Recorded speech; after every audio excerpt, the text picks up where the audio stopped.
Squax was the one who sent me this audio clip, and that they had mixed, and then I took it and I put video to it, and the video I don't know, it was just a lot of fun. And then I had a lot of fun making like that goofy face where you have no nose and making it sting. Oh my goodness, I love that. I love it. I was like, oh no, Maanya's gonna be mad at me. But yeah. Yeah, no, don't Why would forget, I be? You made me goofy as fuck. Just talking, and here we are supposed to go live. Go figure, right? In other news, Queen Elizabeth passed away, so yeah. Yeah, that's the thing. I don't know how I feel about that. Watching Twitter be on fire because of it has been interesting. I know people have been making. She's your queen. I guess that's true. I think that people have made some really horrific jokes, and I do think that there's something that's about like maybe too soon, maybe. Yeah. So I don't know. Yeah, I was just joking about that she's your queen thing. Because, oh yeah. I mean like saying horrible things about her being dead and stuff. Like I don't mean. Yeah, especially the AmberHeard accounts. The people who are supporting AmberHeard, they were like comparing. One, they compared AmberHeard to Queen Elizabeth somehow, and then they said, "Oh no, but Queen Elizabeth was a bad person." So I'm like, are you saying that AmberHeard was inherently a bad person because of that comparison? Can you pick and choose? I don't know. Yeah, it was horrific. Like, and it wasn't like she was part of that colonial era and shit, right? She inherited stuff from her father. Welcome back to Don't Fekk Friday. Don't Fekk Friday. Don't Fekk Friday. Don't Fekk Friday. Don't Fekk Friday. It's going to be fun. Oh, hey there. Welcome back to Dumb Fekk Friday. Dumb. Good. And I hope you're ready because this is going to be a 4-parter. Oh my god. We're going to try to keep this like as segmented as possible so that way I can go back and add segments into it. So when we're talking about Alex Jones, you can just click to Alex Jones if you want to hear about Vic Mignogna and KiwiFarms. That's going to come next. Then we're going to talk about JohnnyDepp and AmberHeard stuff because there's been a little bit of updates there. And then in line with questionable timing of filing, filing things and stuff, we'll also have, we'll be updating on the Steve GoFundMe stuff because that video came out and so if you haven't watched the video... That bitch is asking for my attention, that's all it is. He's gonna get it today. Well, there's a 10-minute video on this channel, so if you haven't watched that 10-minute video, you probably want to see that video. But other than that, we're gonna breeze through that because I mean I thought it's only fair that if I'm gonna do the video and talk about this and update where it's at from a legal standpoint, it's only fair to make you guys also aware of what his response is. Because if you guys aren't watching, you're not gonna hear what his response is, so it's only fair to make sure that you guys are as fully updated as I can get you. But this should probably be the last thing from me that I think you'll hear about it because I don't think there'll be anything too new to address for a little while. But yeah, I know you're thinking about potentially having a bit of a go. Yeah, I am. I'm just on borderline about that. Like, is it worth my time or not, or should I give another rant and be done with it? Maybe we'll see. If he keeps on goading me, then maybe I will give him my attention, and then he will go and hide somewhere with his tail between his legs. So he should remember the last time I went live, his GoFundMe has not recovered from it. So he should not. And we left him alone and we went on our way. But for some reason, he's decided that he will keep repeating lies and shit. We'll talk all about that later. That's the stupid shit we'll deal with, like the most stupid shit that we'll deal with at the end. Save the most dumb for last. Actually, I'm gonna ask you guys in the chat at the end of this, which thing is the most dumb from today. We got 4 options. Oh my god. We're gonna have Alex Jones, Vic Mignogna / KiwiFarms / Rakita Law, Johnny Depp stands, or Oh god. or Steve. Those are gonna be our 4 options. I think that's quite evident. Oh no. Oh no. I will do this. I don't know, Maanyaa. Alex You're Jones. a little bit close to this one, aren't you? A little bit of bias. Yes, I am. I'm Mm. colored by my biases. So I'll refrain from categorizing anything today. But yeah, in the chat, you're welcome to tell us what you think is the most stupid and dumb thing of all the topics that we are going to cover today. Yeah, but we are here to have fun, so let's have some fun. Yeah. Okay. So this is Alex Jones. This was his first interview since the trial came out. There's a full interview available on these people's. This is the Young Turks, by the way, on their. Interesting. Yeah. Patreon or something. Yeah, on their Patreon. I don't subscribe to their Patreon. I only came across this. I don't even remember how I came across this, but Okay. somebody sent it to me. But I haven't seen the whole thing. Like, all I've got is the teaser clip, and I'm like, that's kind of douchey to put this teaser clip out and just paint Alex Jones like this and not put the whole thing out. But I don't think it's very nice of them. But we'll watch it and see. Yeah, it looks like Alex Jones pulled a page out of AmberHeard's book, like immediately after losing a lawsuit, go for an interview. And repeat. I don't know if he's going to repeat his slanderous claims or not, or is he going to try and save face? But I guess it's too late now. He has to pay the $50 million, and I think the judge is not believing him on the part where he was like, "Oh, I'm bankrupt and shit." She's like, "No, you're not. You're not." We covered that last Friday, so if you're interested in that, or was that last Friday or the Friday before? Last Friday was Vic Mignogna. Friday before was Alex Jones. Yes, you're right. Catch up on Dumb Fekk Fridays. We have a lot of fun here. And yeah, I have no idea why the Young Turks are interviewing Alex Jones outside of, I don't know, numbers.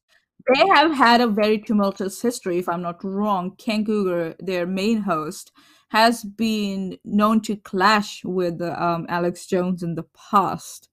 So I guess no one else would interview him, I guess, because I don't know. They thought that they could cash on it or something like that, or I don't know. But yeah, the Young Turks and Alex Jones, the Young Turks have served as an opposing voice to all the conspiracy theories that Alex Jones would come up with. They would very, very verbosely oppose him on those, and they're known to confront him on this. And I think so. At one point, they were at some convention together, and they had their own separate setups where they were interviewing booths, like they were interviewing people, and Alex Jones just walks up casually with his cameraman and stuff. Like, he was there to instigate, and Ken Cougar let him instigate, and it's a very funny interaction. It's interaction, like Def Noodles and Salvo Pancakes kind of thing. I watched there's nothing more amusing to me than like serious things and conversations going on with everybody using people's stupid ass screen names. This really serious situation with Def Noodles, and it's like, I'm sorry, what? Pancake over serious. Here was having a bad day. Pancakes, butter got spoiled. I don't know. But it was like having a dog with a real person name. Yeah. So George, get off the couch. So Def Noodles is reminding me of certain someone when you have midlife crisis. So Def Noodles, I'll just give a brief catch-up. Come on, 1 minute. 1 minute. Count 1 minute. Okay, 60 seconds. Def Noodles was a timer for this show. I swear to God. Go for it. So Def Noodles was like calling out his detractors and saying, "Oh, come to my roast battle or just shut up, right? Put up or shut up." That was what it was. So one of person, Salvo Pancakes, he's a troll and an instigator. He likes to rub people the wrong way, get a reaction out of them. So he's like, "Yeah, I'll turn up," and he bought a majority of his tickets also, like his fans, and they all turned up there. Now, obviously, Salvo Pancakes was, because a lot of his fans were present at that venue. Oh, there's another story about the venue also. Oh my goodness. But Because and what Def Noodles does is he does not know how to handle confrontation. As soon as he comes out the door, he pushes Sallow Pancakes off the stage into a chair. I get it that you are angry that someone's getting a rile out of you and stuff, but you gotta know how to handle it. And being physical is not one of that. In my personal opinion, he just handed everything to Salvo on a platter as soon as he became violent with him. And then from there, he has been just going on a downward spiral. He pretended he was going to a Las Vegas comedy club. He was going to perform there. So Augie RFC decided to call that club, and they were like, nah, we haven't even heard of him. So that kind of got busted. And since then, he decided when he does his after show and shit on the Def Noodles show, he invited a stripper on there. And I don't know if his co-host Corey consented to this, because if he did not, then he got assaulted, and that stripper ended up showing her assets on the screen, which ended in Def Noodles getting banned from Twitch because they were streaming simultaneously. So, and it's Mad Costo on YouTube, he's a lawyer, he found out that Def Noodles doesn't have the necessary permits to hold a public event like that. So I think that's why he got a visit from the police about the permits part, which he tried to troll as that he got swatted or something, which is not, because his comedy club is public, has a public address which he puts out on his tickets and stuff. So yeah, so all that bullshit. So perfect example, another example of midlife crisis. So if you want to watch that shit show, you can go and watch it. How did I do for a minute, Chesh? That's not bad. I would like to point out real quick that we have our members wasn't going at the bottom. It is now going at the bottom. So thank you to the members and patrons of the channel that keep this stuff going and help me keep doing art, because that is the thing I actually like to do. And I got some cool stuff. I should have a Charizard painting that will be live streamed probably tomorrow, actually.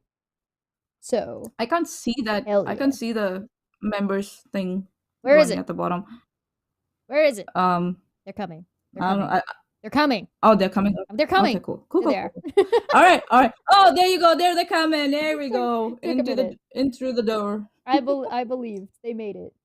Thank you very much. Consider liking, subscribing, sharing, all that good stuff. And have a good time with us. All right, let's hear what Alex Jones has to say. We're only gonna. This is a 10-minute video, but we're not gonna look at the Turks' actual commentary about it. We're just gonna watch them interviewing Alex Jones. It's only the first couple minutes. So let's take a look, shall we? I feel responsible that someone that played shoot 'em up video games on a bunch of drugs went and killed a bunch of kids, and then the internet questioned it, and I covered that? No, I don't feel responsible, and I don't apologize anymore. I'm done. I don't apologize. I killed the kids. Was there a definitive? No, I killed them. There's yet another example.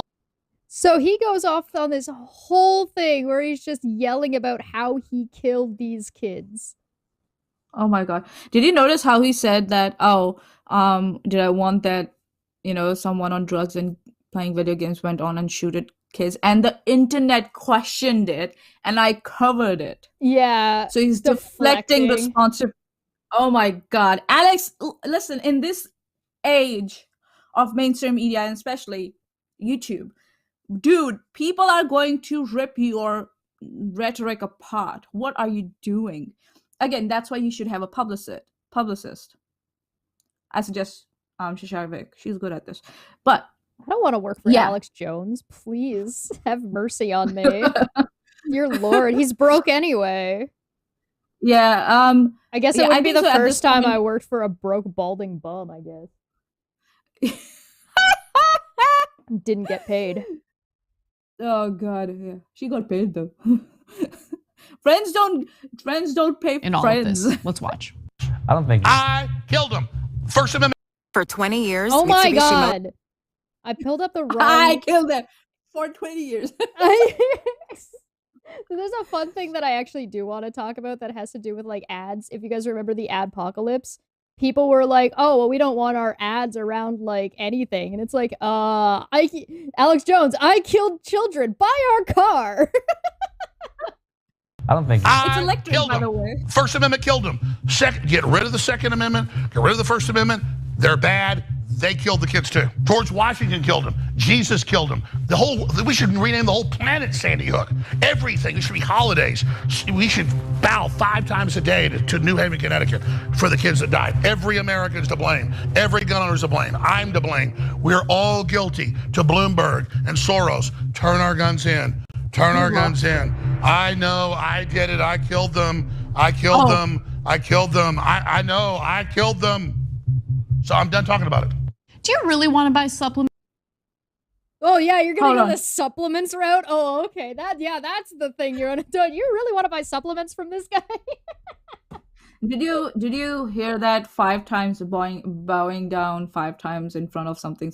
That's a reference to the Islamic religion, because you read a namaz for 5 times during the day. A devout Muslim is supposed to do that. Read their prayers at least 5 times a day. So I think so that's where that reference comes from. But I think so. I don't know. Is he trying to go to through the insanity route, that he's getting insane so he does not have to pay the parents? If he is, he's doing a very bad job of it. No, I think he's just unhinged because of everything that's happened. If you remember in his testimony, he talked a whole ton about how everybody and the mainstream media and everybody's like out to get him and paint him as the Sandy Hook guy. Now he comes off of this lawsuit and immediately goes on the Young Turks to have an interview about the Sandy Hook lawsuit and is like, I don't want to talk about it. I'm the one. But I will talk about it. And it's like, it's just a clear, like, to me, it's a clear deflection to say it's so absurd. But it's like, no, people aren't blaming you for Sandy Hook. What happened. People are blaming what happened you afterwards. For what you did in response You did. to that. And the consequences of your actions. Oh no, it's the consequences of Oh no, actions. if it isn't the consequences of my own actions. I think in this age of social media, there's this new trend coming up where people who are losing lawsuits for some reason have decided to go big or go home. Like immediately, like what AmberHeard did immediately after the lawsuit. She went on the NSBC interview. What's Alex Jones doing? He lost the lawsuit, and I guess these people are so desperate. They're like, what do I have to lose now? I don't have any money, so as well as go big or go home. And I guess this is their last ditch attempt to garner as much traffic to their shit as they can. I mean, he's probably gotta make. Well, he's gonna want to make money back, right? And so being able to like show up, be extreme, like that's the way Alex Jones made his career. Was being extreme, was being like basically this conspiracy theorist who was like at this level. It at one point was a character, essentially. It was a gimmick. And like the same way I would describe Matt Dillahunty giving in and just now you just are the gimmick. You're no longer a thing that one aspect that draws to a show. You've just become the joke, right? But I don't know. He seems to have it in his mind that people are holding him responsible for something that nobody is actually holding him responsible for. He hasn't. In short, he hasn't learned his lesson, and by the looks of it.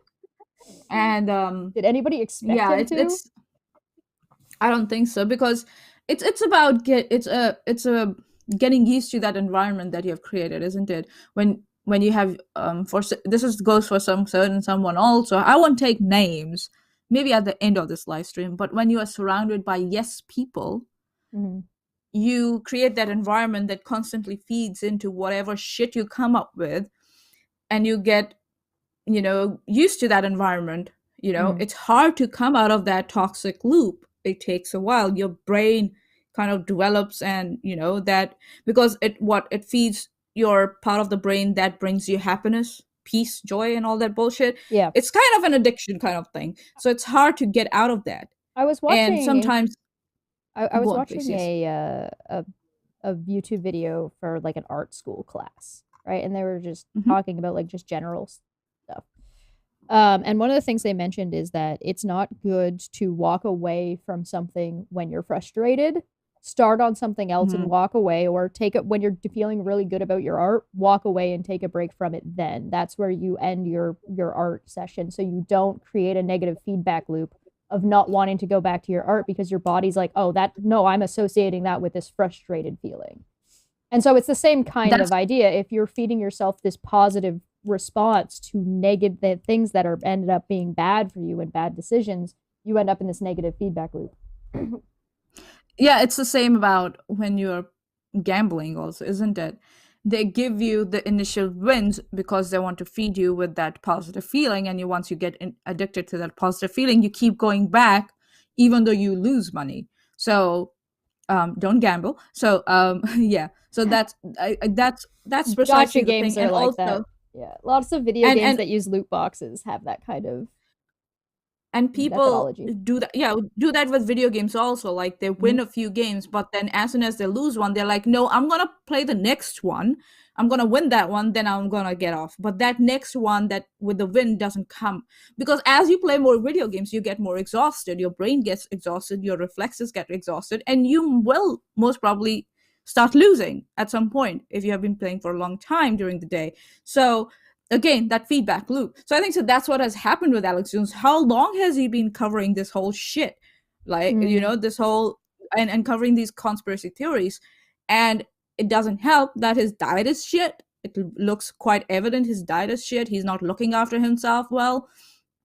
So, and that's where we are at today. He just refuses to, extract himself for it. But so this is kind of basic psychology. There's something to me that is like this absurd level of well, I'm gonna say that people are saying I'm responsible for this event after it happened.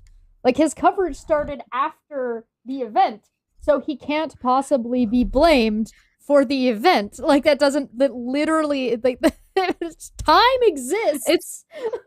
Time exists. Oh my goodness. Okay, Chesh went brr.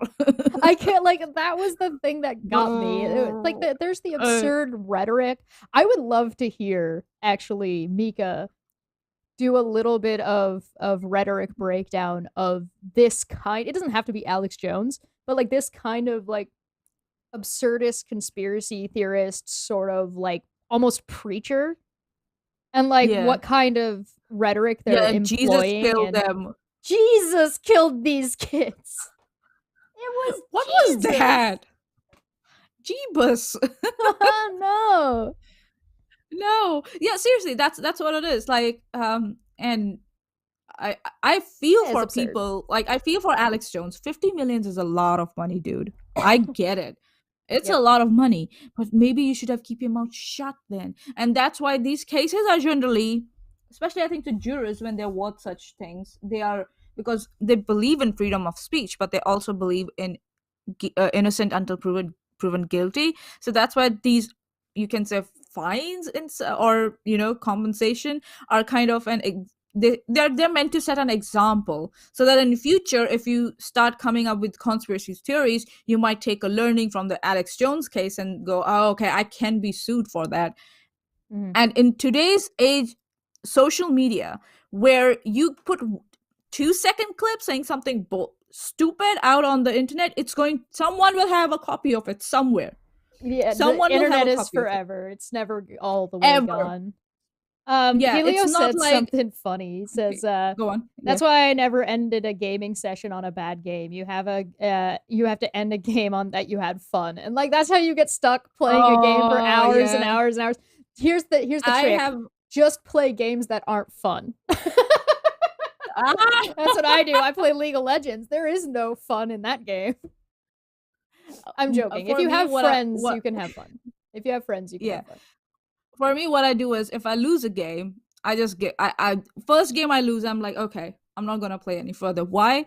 Because I know that feedback loop is coming. I'm like, no way I'm getting into that. I put my controller down or my mouse down. I'm like, I'm out of here. I'll watch cat videos on Twitter now. No, but anybody who's ever played League of Legends is liable to probably kill some kids, apparently. I don't know. Oh God, no. All right, so let's move on from Alex Jones. He's being an absurd, crazy person. It's a surprise of absolutely nobody. Nothing he's has pulled a- changed. He has learned nothing. He's still gonna keep talking Pulled an about. AmberHeard. You know what he's doing? I don't want to talk about this thing that I keep talking about. Why do people keep making me talk about this thing I keep talking about? It's not me. I don't want to talk about this at all. But this is what the people want to hear. I've never heard And this to think before. He went on a channel has been a contrarian for him, forever. Like, you must be really interview desperate. right after. Of course they're gonna ask you questions about that. Like, it's ridiculous. And it's like showing up to a birthday party and being mad that there's cake. Like, and I bet Alex Jones said, "Oh, I'm gonna charge this much for my interview," and Young Turks must have gone, "Go fuck yourself." I'm not going to be surprised when that happened. All right, so let's look a little bit about the KiwiFarms Vic Mignogna Rakita Law situation, because like I know there's people that have questioned that association of like, did Vic Mignogna actually do anything with KiwiFarms, yada yada yada yada. Right? Yeah. So Caitlin, who is Mars Girl, by the way, fantastic. She recently followed me back on Twitter. Oh, that's so sweet. She recently put out a video about closed captioning on video games. I definitely recommend checking it out. So go find her channel. It's Mars Girl. But this is the thread that she had put out in regards to this, because she's been kind of in the thick of it. She was named in the lawsuit. So a thread about how KiwiFarms rallied behind anime voice actor Vic Mignogna created what is essentially Gamergate but for anime, and how the people seemingly closest to Vic proudly used KiwiFarms to defend him while he does nothing to denounce their use of it. The extremely abridged version, although very popular at anime conventions for 15 years, the whole time Vic has always had rumors of being too handsy with fans, including those underage. It finally came to a head in 2019 when hundreds of people told personal stories on Twitter. He's trying to get me to come to his hotel room when I was 16 at SuperCon 4 years back. I met him when I was 14. He was 49 to get a photo because I was a big fan of Full Metal Alchemist Brotherhood. I thought I'd just stand beside him, and he pulled me in quickly by the arm and hugged me and put his face against my cheek for the photo. Didn't know how to react, just kind of forced a smile. Ugh. That was his go-to with most of the pictures. I think he would do Tamaki lines and then hug and get close to girls. From what I saw when he was doing signatures at the time, I thought I was starstruck back then, but yeah, he's a big old creep. When I was 16, I was dressed as Winry, who's a character from Fullmetal Alchemist. Ed, who is the character played by Vic Mignogna, that's his love interest. A bunch of my friends and I gave him a gift, and we all got hugs and pictures with him when he hugged me. Again, to thank me for the gift, he kissed my neck when I was in complete shock. I didn't know what to do. I'm 26 now. Can confirm in 2011 to 2012, witness him kissing his middle school aged fans. I was ready to throw hands and was shocked that no one else seemed to see what was wrong with him being so overly physical at his meet and greets. So again, none of these are crimes. And Vic has himself accepted that he has been very handsy. Yeah, he's admitted with to this. A lot of his fans. And we've seen pictures. So Mars Girl is not saying anything that Vic has not accepted and confessed to. So, yeah. Eventually, Vic gets let go and replaced on all of his voice acting work. Tons of conventions started to drop him. His fellow voice actor associates start saying he was inappropriate with them as well. Lots of news articles were published. Vic denies he did anything wrong. Shouty YouTube men have decided... Shouty YouTube men!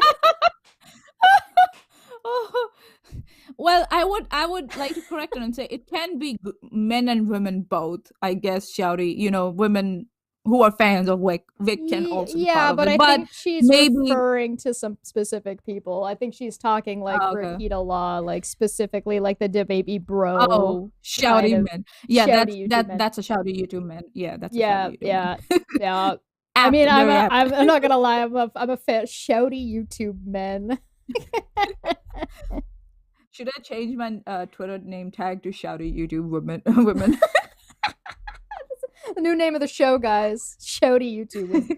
I enjoy that, like, the shouty YouTube men, like, this kind of, it's a trope as far as I'm concerned at this point, are the ones who are like, oh, if you're emotional, you don't have a real argument, and completely ignore that them shouting and being angry is an emotion. Like, they're so, like, high strung, high maintenance. Oh no. Oh, sorry, God, that got me.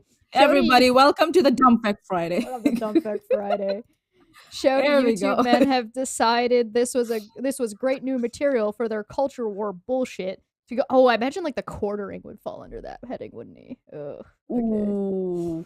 To go right along with Ooh. whatever's going on with comics or TV shows or movies or whatever. So that's like the, oh my God, women in shows bad. Ugh. Yeah. People got mad at Last of Us 2. Oh my God. Hey, listen, you cannot like a game without going so overboard about it. Like, Jesus. Okay, anyway. Yeah, nah. Whatever's going on with blah, blah, blah, and that's when KiwiFarms kicks into high gear. Although members of KiwiFarms originally were not on Vic's side when Vic became the poster child for cis hetero white Christian man being canceled, that's when KiwiFarms realized it was a great opportunity for a widespread ongoing harassment campaign. Oh, Here's this is a screenshot. The anime thread. gate. Okay. Yep. So, do we need to explain what KiwiFarms is?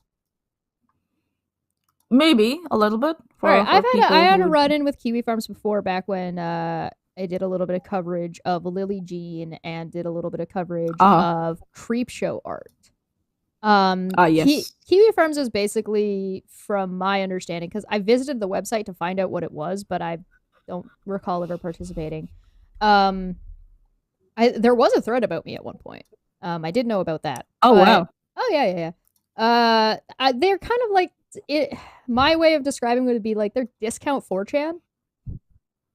Oh, okay. Do you know what I mean? Yeah, 4chan is something like like you don't want to get involved with. KiwiFarms, yeah. KiwiFarms has done good work in some cases and really bad work in others. So, and I like the same thing can be said about 4chan, right? Where there's been like them exposing Creepshow art and what had gone on was really good. Okay. Them going after people for shit they never did, not so great. Yeah. So there's like can be very. So it's like something that's going to the extreme. If it's doing good, it's going to be very good. But if it's bad, it's really bad. So that pendulum doesn't come back to an equilibrium. There is no center point. It's either fantastic and benign. It's either fantastic, benign, or crazy. And it's one of those things where it's like, if you want anonymity on the internet, places like KiwiFarms will always exist. And so it's a question about. I mean, that could be a topic for another day. We can come back and talk about like anonymity on the internet and yes or no or how or why. But if you want the internet to remain anonymous to any degree, places like KiwiFarms will always exist. Period. Yeah. But, so Al from the live chat, Al Rubel from the live chat said, "High maintenance, but are they a provider though?" Ouch. Oof. Big oof with 4 O's, so maybe even 5. God damn, savage. Dang members have the one main thread they titled Weeb Wars, dedicated to the ongoing events in this saga, but made other threads dedicated to specific individuals related to the events, including myself, simply because I supported Vic's victims. And here's an example. Oh wow. Why is it so blurred for me? Yeah. It's not the highest quality screenshot, but. Oh, okay, got yeah. Yeah, that looks much better, yeah. Cuffed by a chicken sandwich. So Nick Rakita gets mentioned a lot. Interesting. Oh yeah. I can't imagine why. I have asked Nick Rakita now twice. Mm-hmm. For if he could point to us to the receipts to show us how the GoFundMe money that was raised was spent. He has ignored me, maybe because I'm not too much of a big YouTuber or something. Giving him the benefit of the doubt he didn't see your tweet. Yeah. Yeah, so we haven't seen any receipts. We don't know. What we have been told is so far that the money went for Vic's legal expenses, but we don't know That's how not much of it went That's to not that. quite what we were told. What we were told from Vic is that he doesn't have any control of that money nor where it goes, and that he had paid for his Interesting. lawyers so far in the deposition as of 2019. As of right now, Oh my goodness. that's as far as I know. So I think so. Yeah. So that's why I think so. That's what prompted I'm just me going in the off of first what place. Vic said, by the way. That's just Yeah. off of what he said. And he's the I think so fucking that's- face of the damn thing. Like, Yeah. So I think so. That's what actually prompted me to go to Rakita Law and ask him like for receipts and stuff. And I've been very respectful. I've said if you can point us to the right direction, we will actually put them in our description for people to go and check them out. But I have not received any response. I if people want to ask him, they can, but I would request please be respectful. Don't call him names or anything, or don't jump to conclusions. For all we know, the money might have gone to the lawyers and maybe travel expenses and all that shit, but we need receipts for that. We don't know. What we don't know, we don't know. So I mean, people we don't might know just either. trust Rakita, but I mean, that's on you. Yeah. Somebody But said the way I hope, he has Sorry, I Go just on, see Jordan in the chat said, I hope Vic Mignogna will be all right in the future. Tell this man to get a PR person. Dear Lord. tell them to get a PR person. Oh my goodness. It was definitely a mistake getting involved in KiwiFarms. Now, given Vic Mignogna's age, and the era in which he grew up, I would suspect that I'm willing to grant ignorance on his part. I'm willing to grant that he was ignorant of, and I don't mean that in like the negative sense ignorant. I mean that in like the literal sense of like he actually just didn't know what KiwiFarms was about, what it did, and what it was capable of. Now, it might have been negligent. He might have been ignorant and not cared because they were on his side, or he thought all these people were going to help him. And I think he got played. I think he got played by Rakita and got played hard. So, yeah. Because that's my opinion. Yeah. I think so they're planning for another appeal, if I'm not wrong. But I don't know how will that work out. But for what? I don't know. I think so. I saw a Rakita Law interviewed Toye, Vic Mignogna's lawyer. Yes, it's on his channel. So I think so. He mentioned in it that they're going to go for another appeal, or maybe they already have done it and it got rejected and blah blah blah. The thing is that why I am asking for receipts, because one, Vic has said that he never had control on the money in his deposition. So we are going by that. Plus, Rakita Law. Sorry, I'm calling him Rick. Vic, Nick. Interesting how they rhyme. When he suggested a lawyer to Vic, he suggested a very incompetent lawyer. So at the very least, a lawyer in the wrong field. Yes, that too. So estate lawyers usually take a retainer fees a lot of the times for most of the paperwork and shit when they do take like estate, when the transfer of house ownership and all that bullshit, when sales are happening, so I don't know how much Toye charged him, because the paperwork I looked at was abysmal and poor. We saw that thread. Think I would love to know if $231,000 is a lot of money. I would like it's a lot of money. It is. I would like to know if Vic has legal recourse against Toye and potentially Rakita. Like based on like malpractice or like my lawyers didn't do their job type recourse. I'm not sure. I'm just asking questions. I'm actually just not sure. I don't really know. It's also like possible. Can he get the judgment thrown out on the basis that he didn't get appropriate representation? That's also another thing. I don't know how possible that is. But so far, I have asked Rakita twice. He hasn't responded. I personally think that $291,000 is a lot of money, and yeah, I get it that you might have to pay for depositions and shit, but how much do you pay for all that shit? We're gonna have Plus to the have a lawyers' fee. conversation down the line, later, maybe on Yeah. a that time of the month, and talk about sexual harassment not inherently being like a crime. So it's like, listen, you kissed a girl on the cheek who didn't want it. Yeah, that's not. You're not gonna call the cops over that.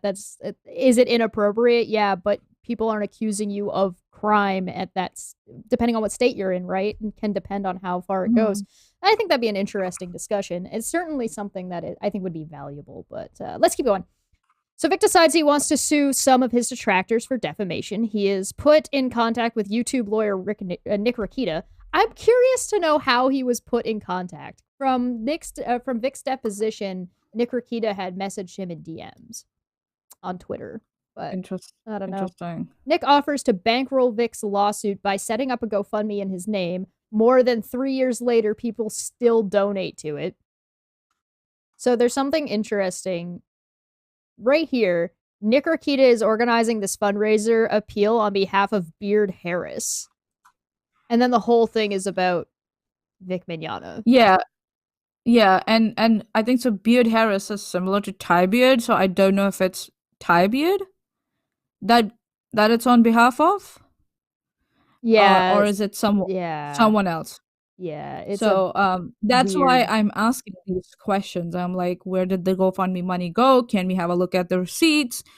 I'm being ignored so far. I've tagged him again right now. I've asked him where did all the GoFundMe money go, and let's hope he replies, because I'm going to start asking every Dumpec Friday this question. Then where did all the money go? Or you're going to be asking for just as long as you're asking about that search into your credit card and that police report that totally exists in Ireland. You know, when it comes to money, I still got stale donuts and coffee waiting for the Mounties to show up at my door. Oh god, that can be arranged. If you want donuts and coffee, I can get that delivered for you. No, I have Uber them. Eats They've been sitting Canada. here. No, I have them already. They're sitting here waiting, and they've just been for 2 years. These stale ass donuts. Oh god. So they were not good enough to eat. Oh god. Can't eat them now. Stale donuts. But Nick can't personally represent Vic because Nick lives in Minnesota, I think that is, and Vic lives in Texas. Nick has a family estate lawyer named Toye Beard who does live and work in Texas. Never mind the fact that he's never practiced defamation. Toye takes the job anyway. Big yikes. So Mars Girl has come up in the live chat. Hi Mars Girl, how you doing? Hello. Welcome. And she says that Beard Harris is Toye Beard's law firm. So all that money went directly to Toye Beard's law firm? 291,000. Can we see an inventory of where the money was spent? Now I am definitely okay. Now I want the receipts. I definitely want the receipts. It definitely comes off of 1, sketchy, 2, you're billing yourself and your friend, and you're using somebody else's. Oh my god. And you're using somebody else's name to boost it, and that person in deposition says that they have no control or knowledge about the money at all, and they say in their deposition that they've been paying their legal fees so far, is like such a big fucking... Is this against GoFundMe's terms of service? Sounds like it. I would love to... Rakita, please. Mr. Nick, you really now need to show us the receipts. This will be unfair on Vic's fans, and it's not transparent. Let's just say, why wasn't Nick the direct recipient of those funds? Well, Vic should have been. Well, Vic, yeah, sorry, Vic. Yeah. Okay, we need receipts now. Sorry. Nick Rakita already had connections to KiwiFarms. He has had the site's owner, Joshua Moon, aka Null, on his YouTube live streams numerous times already by this point. Yep. Nick and KiwiFarms are pretty well known to be working together. But here's a screenshot for anybody who doesn't, buy it.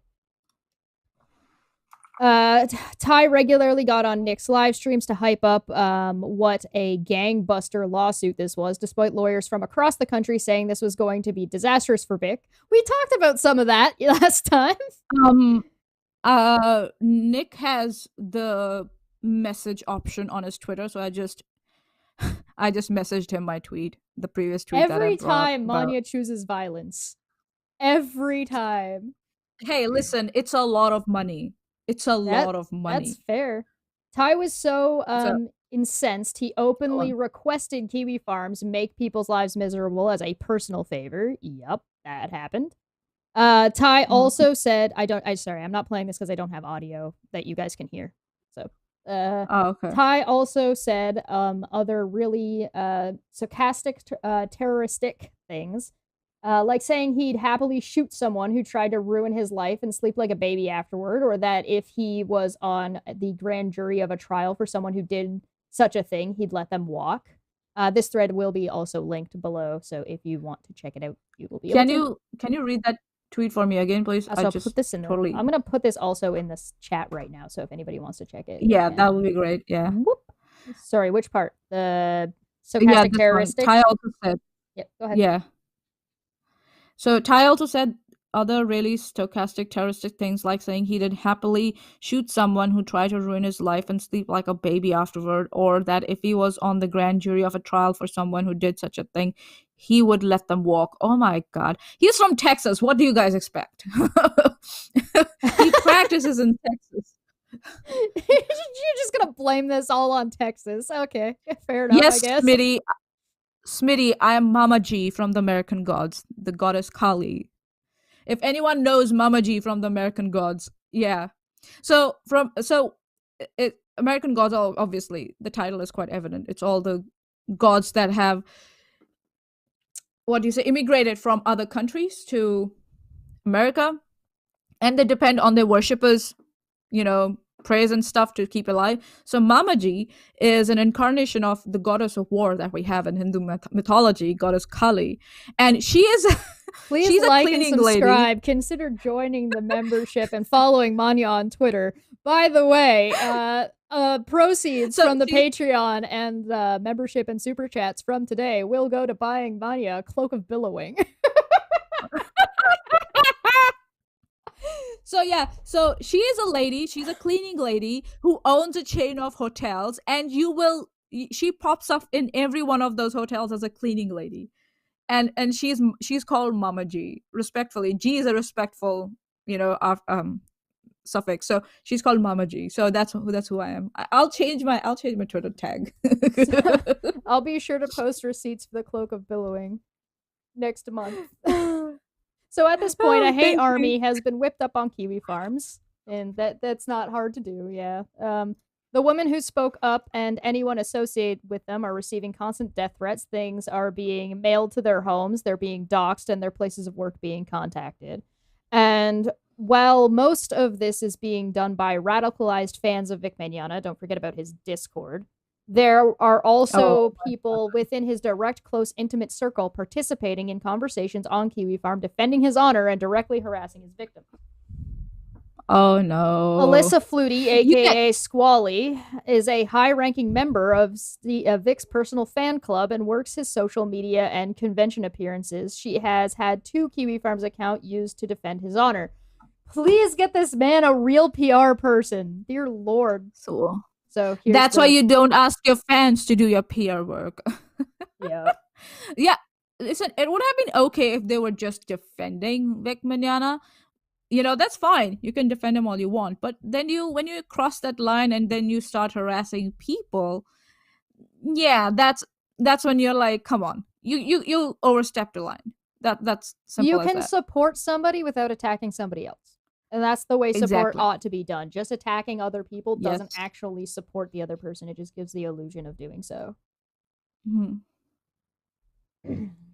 Hi there, Squally here. I'm not sure what rules I'm breaking by doing this, but seeing as Twitch is now working, we will be hosting a live autograph signing next Saturday. Please join. Stan is named in Vic's lawsuit. Monica Rial was sued after claiming Vic assaulted her at a hotel. Stan knocked at the door, saw her distraught. Stan says he didn't notice. He's since used this to ride his 15 seconds of fame and use KiwiFarms to side with Vic.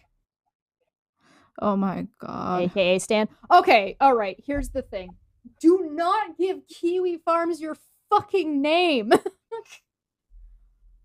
Holy shit. This is not how you...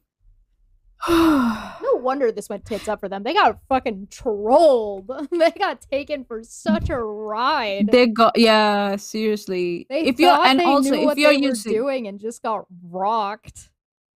Yeah, and if you're going to KiwiFarms to discuss or support a person, yeah.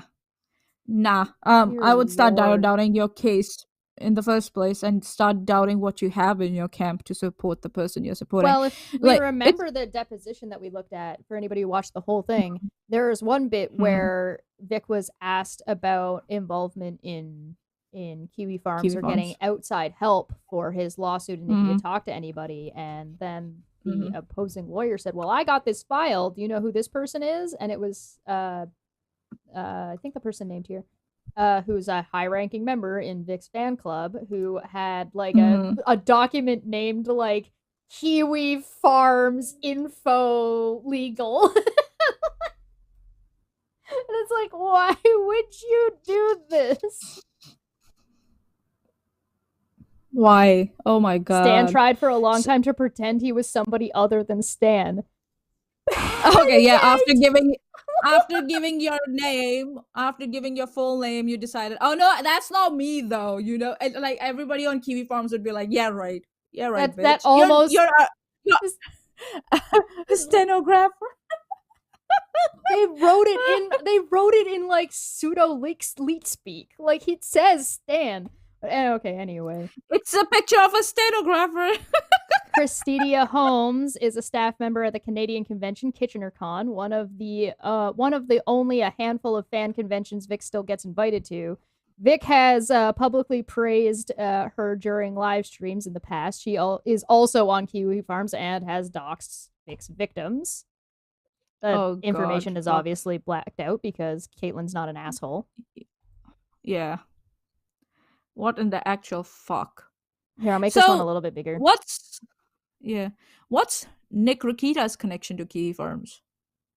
He's friends with Joshua Moon, who's the person who owned the started the site.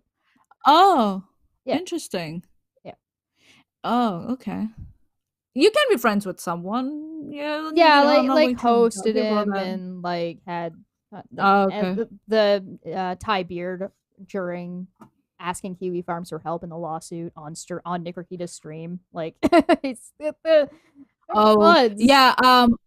I want to clarify. Last time when I was like talking about two maybe KiwiFarms asking for help, it was a joke. It was a joke, guys. It's okay. They can't help you now anyway. I saved this person for last because some of the situations behind them have changed, but they're nonetheless a problem. Lisa Hansel was a personal friend of Vic and a makeup artist for his fan films. I thought he had... What do you mean fan films? I thought Vic had a problem with non-canon stuff. Oh, no. She showed up at his deposition and has called herself the Vic Whisperer. Yikes. Oh my god. When things blew up for Vic in 2019, Lisa Hansel rushed to his defense on KiwiFarms, much like Vic's other personal friends, business partners, and lawyers. Could you imagine if I did that for Steve and went running to KiwiFarms? Dear Lord. Oh my god. That would have been horrible. Good thing I'm not a fucking idiot. Yeah. And you're not trying to normalize this shit. Seriously. Normalize. That's the word I was looking for when you were talking about Alex Jones. God, my brain. This is a great thread. I say Lisa's unique case because she stopped posting on KiwiFarms last March, and then suddenly this past year her Twitter feed and likes were filled with posts about narcissistic abuse and sexual predators, as well as throwing shade at Vic's fan projects. Interesting. Did she do a 180? Did she learn? Good for them if they learned. Yeah. It's good to see that Lisa seems to have finally come to her senses, but it came after she did a great deal of harm trying to bolster Vic Mignogna's reputation to the harassing people of KiwiFarms. It makes empathizing more difficult than it should be. Yeah, that's fair. So there's something to be said about it being difficult for people to get over something and then how long it takes them to maybe make amends for those things or recognize. So when you realize you're being manipulated or you've been abused in a situation, and I'm not to say that that's their, like, her relationship with Vic, I don't know, I'm just hypothetically speaking, it takes time for people to realize everything that's gone on in the past during that situation of what happened and what that means, and then it's a whole nother step to be able to start making amends for those things. So, and then let alone being able to, like, get yourself, basically what I'm getting at is it takes time and there are steps. So just seeing one step in the right direction is good, but if people keep associating her with Vic in this situation, again, hypothetically, because I don't know their relationship, I'm not their friends, then they could potentially force her backwards instead of forwards. So it's one of those things where sometimes you just need to be patient with people, and I think what Mars Girls here is saying is actually really good, where it's like, listen, it's hard to empathize. There's a lot of damage been done, and I need to bring this up, but she brings up both sides of it, and I think that's the best way to approach it. Yeah. I say all this to say Vic has had a history of people very close to him utilizing KiwiFarms in his favor, who have done irreparable damage to his enemies. It's hard to imagine that Vic does not understand the movement created around him via KiwiFarms. So what does he think? People often refer back to a single tweet Vic Mignogna made in 2019 asking people not to make threats at people on his behalf. Okay, fine, that's genuinely good first step.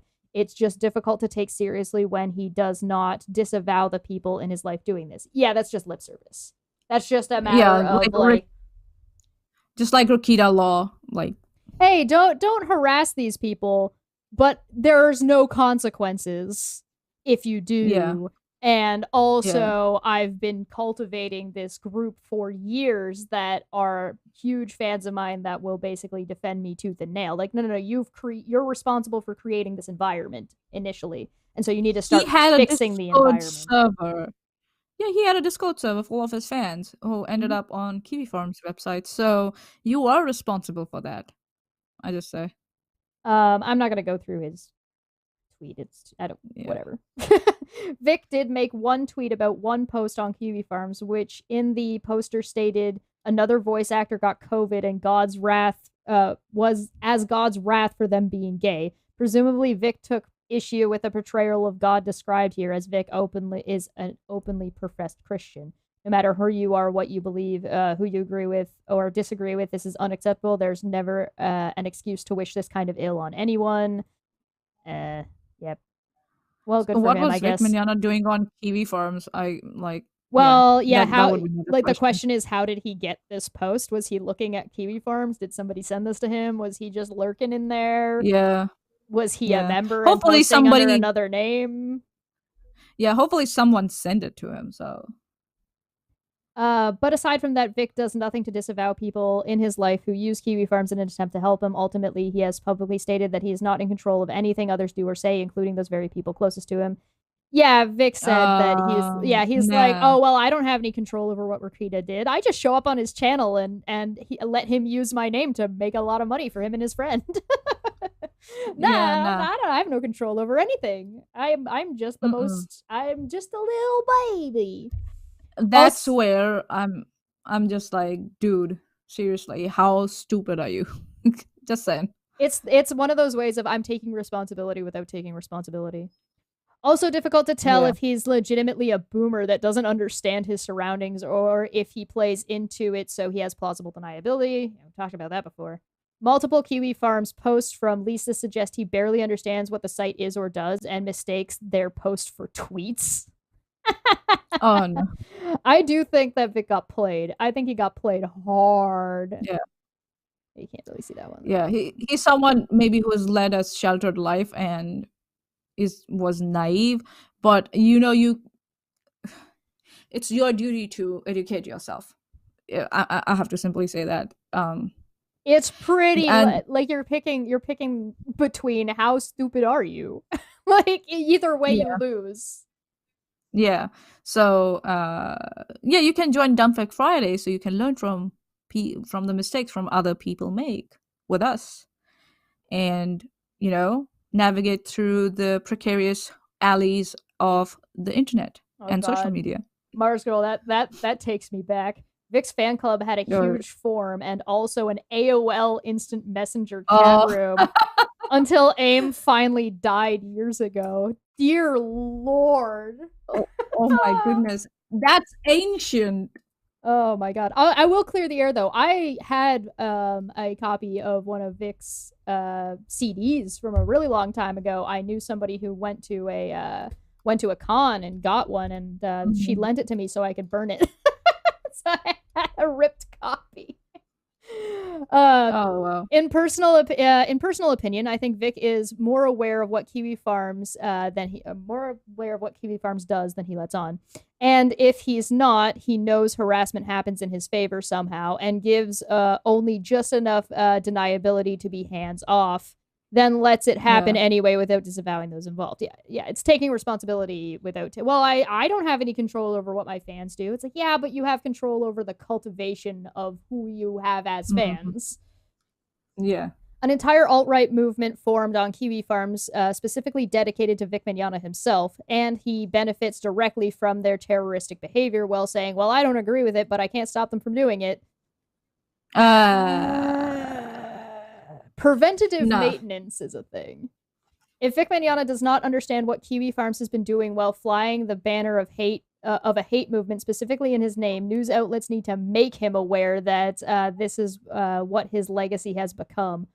Fair? And on top of it, I would probably also throw in, you can't really disavow their actions if you're using their posts as your legal defense. Yeah, no. Yeah. Big yikes, dude. Anyway, I'm not going to be surprised if... Yeah, I'm not going to be surprised if Toye was somewhere on that KiwiFarms website. Oh yeah. I'm not going to be surprised. Oh, because if someone thinks that using posts from KiwiFarms is okay in a legal defense, because just think this went through Toye before it made it in front of a judge, right? So for someone who thinks it's okay to use posts from KiwiFarms, either you're too stupid or naive, or you are okay with it for some reason. So yeah, I definitely recommend reading through this thread on your own, because we didn't go through all of the screenshots, so you can kind of do a more thorough look yourselves. It's a very interesting thread. There's a lot of information in there. The screenshots are like heart. Beautiful. With all the shit screenshots I have to look at of people trying to prove their point, having like such clarity in what is like I've been blessed. Also, I recommend check out Mars Girl's other content, because her content is actually fantastic, and has a very analytical tilt to it. So if you're interested in stuff, she's good at making good detailed thread with receipts to back her claims up. So that's good. But there's an ending to this story on KiwiFarms. Womp womp womp womp. KiwiFarms has been taken down and removed from the Wayback Machine. So, like, getting removed from the Wayback Machine is huge. So be aware that doesn't mean that everything is gone, because the internet is forever. So if people really need and want to go find something that was on KiwiFarms, they probably can. There's an archive somewhere. There will be, it certainly won't be easy to get, but so don't think that suddenly everybody who was on KiwiFarms is in or off the hook for whatever they may or may not have been involved in during whatever situation. I feel bad that it's called KiwiFarms, because people who come from New Zealand are called Kiwis, and I take a personal issue with that, but it's gone now, so I guess that association will go away after some time. But yeah, I would love to know. Rakita Law, I need to see the receipts now, dude. Seriously. I want the receipts now. What happened to that GoFundMe? I'm pretty sure just Vic and his fans got scammed and taken for a fucking ride, in my humble opinion. Yep. Yeah, that can be an opinion, and I don't think so Rakita can sue you for defamation, can he, Chesh? You're in Canada. I'm in New Zealand. Well, I mean, I could still get sued for defamation, theoretically, but I don't think I've said anything defamatory. Yeah. We're asking for receipts. If you give us the receipts, we'll be happy to put them, in the description. But for you to not set up the GoFundMe in Vic Mignogna's name, but in the name of the law firm, that's covering the case for Vic Mignogna, that's kind of sus. Because usually, and how did GoFundMe allow this? I'm also surprised on that too. I don't know, maybe. Yeah, but, I am kind yeah, of surprised that just didn't get reported and like taken down. Yeah. I don't know. I mean, I guess theoretically it still could be since it's still open.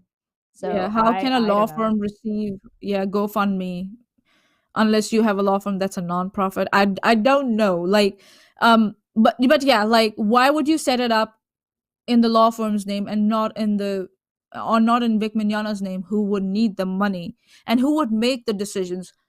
It kind of seems like that Rakita law forced Vic Mignogna to hire Toye Beard.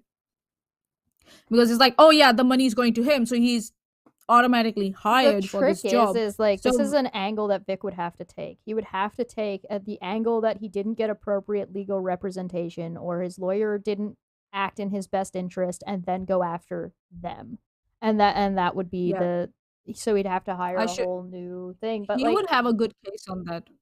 Yeah. I just don't know if it would change anything in his defamation case, and it was dismissed with prejudice. So I think at that end, on that side of things, I think he's got no way to get that back.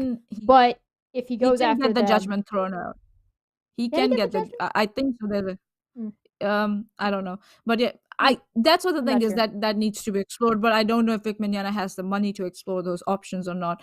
But now I'm highly sus. I'm not even concerned about the money in that case. Like, I'm not concerned about whether he has the money in that case. What I'm concerned about is, like, he'd have to have the right people around him, and he'd have to recognize that he got fucking ripped the fuck off, and then go that angle. There's a mentality that comes with that, right? There's a self-reflection that comes with that, and like having the people around you who can be like, okay, well, here's how we turn this around. Are you making any appearances on Drunken Peasants in the future? Maybe you can talk to them about this and ask them if they want the Drunken Peasants to talk about this. I did send this to Billy the Fridge.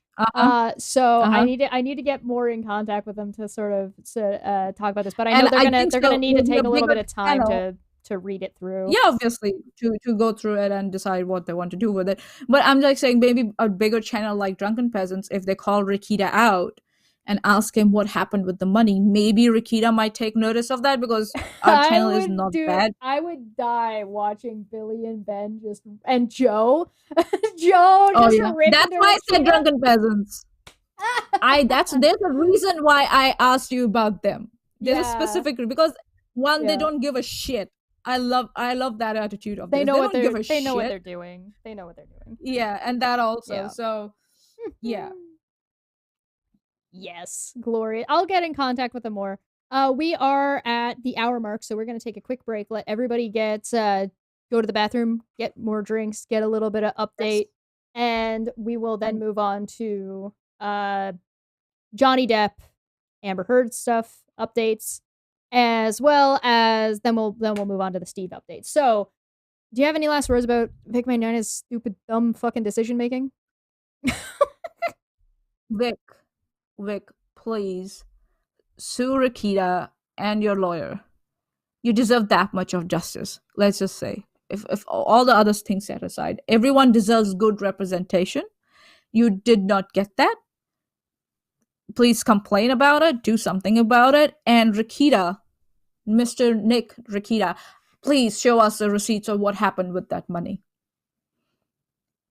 I would definitely and I really hope that Vic Mignogna has the receipts. So because Mars Girl from the live chat has said, I do believe at some point Vic's legal team stated all that money had been spent on his representation, on that shitty representation. Ooh. You mean it's already gone? Now he's got to pay legal fees to the defendants out of his own pocket. I think it would be in Vic Mignogna's best interest to go after the lawyers. Especially Nick Rakita. Nick Rakita, I don't know if he has I don't know if he has the thing is that Rakita didn't represent him. And so I don't think he'd have to go after Beard. Yeah, go after Beard, but I think morally Nick Rokita is responsible for paying out those fees now, for the legal fees now, because he pushed Vic Mignogna in that position where he could not take on any other lawyer, because he automatically set up this GoFundMe in the name of the law firm that he wanted Vic to take on. That is so morally, true. I think so. Nick is responsible for that those fees that has been awarded. So I'm calling you out, Nick Rokita. I'm calling you out. Show me the receipts. Fight me. Show me the receipts. I mean, I think the receipts would be in question anyway. It's like, here, listen, I tried. Remember when Kyle like charged himself for all the art and shit? It's the same thing. It'd be the same problem. So I would love to see like when those receipts were produced, because you cannot invoice after the fact. You have to invoice as the stuff happens. So I would love to see when those there should be a very clear paper trail. Yeah. Yes, and if you're using proper accounting systems, you cannot backdate receipts. Not all of them, maybe some, but not all of them. And if you're backdating all the receipts, I will question your ethics and your work practices. So, Rokita, 1, pay for the defendant's fees. You are morally responsible for it. Number 2, show me the receipts where all that GoFundMe money went. I want to see that. If you are a supporter of Vic Mignogna and you want him to do well in the future, he needs to get the fuck off of social media. He needs to get a proper PR person, and he needs to get some fucking help in dealing with his self. Like, he is not behaving in ways that are conducive for a company to represent him, whether you believe people or not. Again, if you want to know about that and what we had to say on that, go watch the previous video. We went over that a lot. Jesus Christ. So it's a learning lesson for all the voice actors or any people who work in, the movie industry or anime industry. You're a brand. How you represent your brand matters. Take legal advice from internet lawyers. Don't do that. Don't never ever do that. All right, we'll be right back. Okay, yeah. I need no more coffee. Yeah. All right. I was just saying, and that's where we end at, and go into the break, and then we will be back. Coffee time, break time, everyone. Go get popcorn.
Because the people that don't,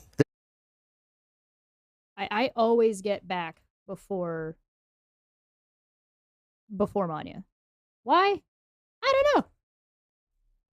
I just think my tea maker is faster than her coffee maker.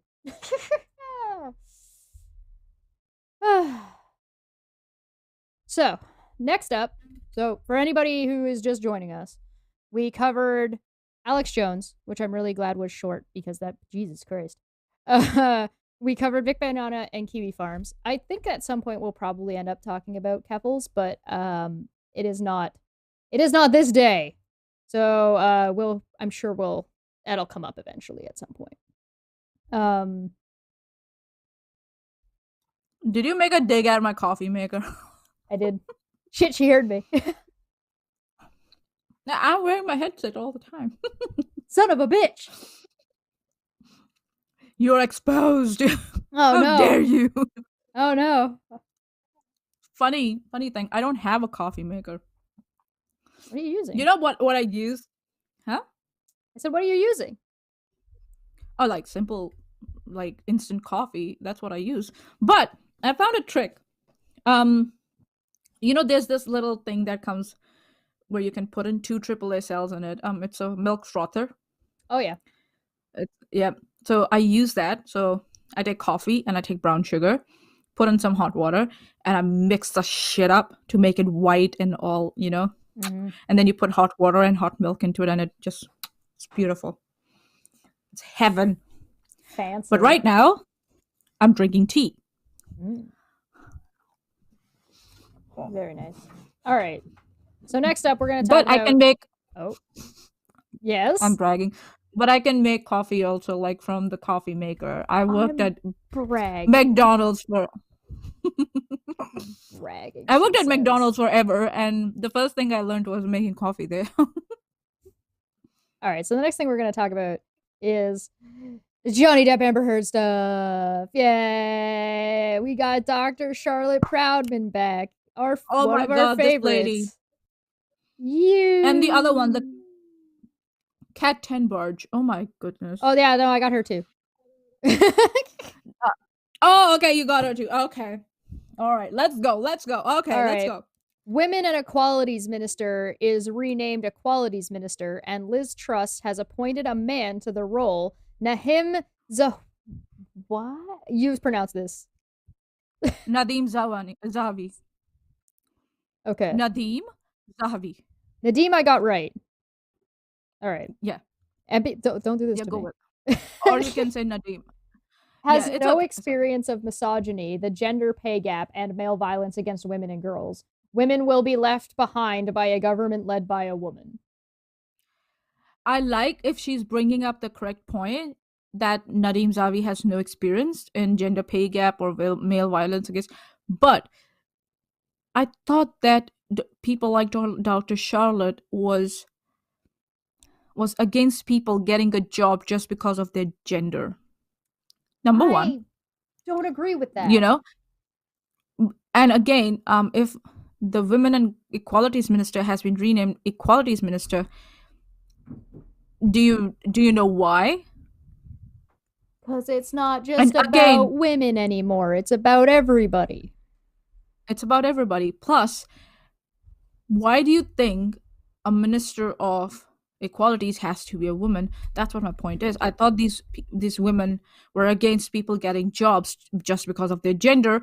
And number two, how do you get has no experience of misogyny? If he had a mother and he saw how his mother or sister were treated, you can get an experience of that through your I think that's women counterparts in life. I think that's a really dumb thing to say. Yeah, to say that somebody has no experience of this is just absurd. Yeah, because I would if I look for Nadim, you know, what's a Zahawi, a member of Parliament of the United Kingdom. That's what it came up. Mm-hmm. And if I go to his Wikipedia page, I'll send it to you, Chesh, in the Discord. Oh, okay. You can bring it up. You know, let's see. We're gonna pull this baby up, are we? Yeah, why not? You know, if let's see who she's talking about. So, I use Opera, by the way. Sponsor me. Mm-hmm. That'd be great. So he received education from King's College School and University College of London. He's a politician, businessman. His profession, he's a chemical engineer. I would be less concerned about him being a man and more concerned of him being a member of a conservative party. Yeah. Plus, him.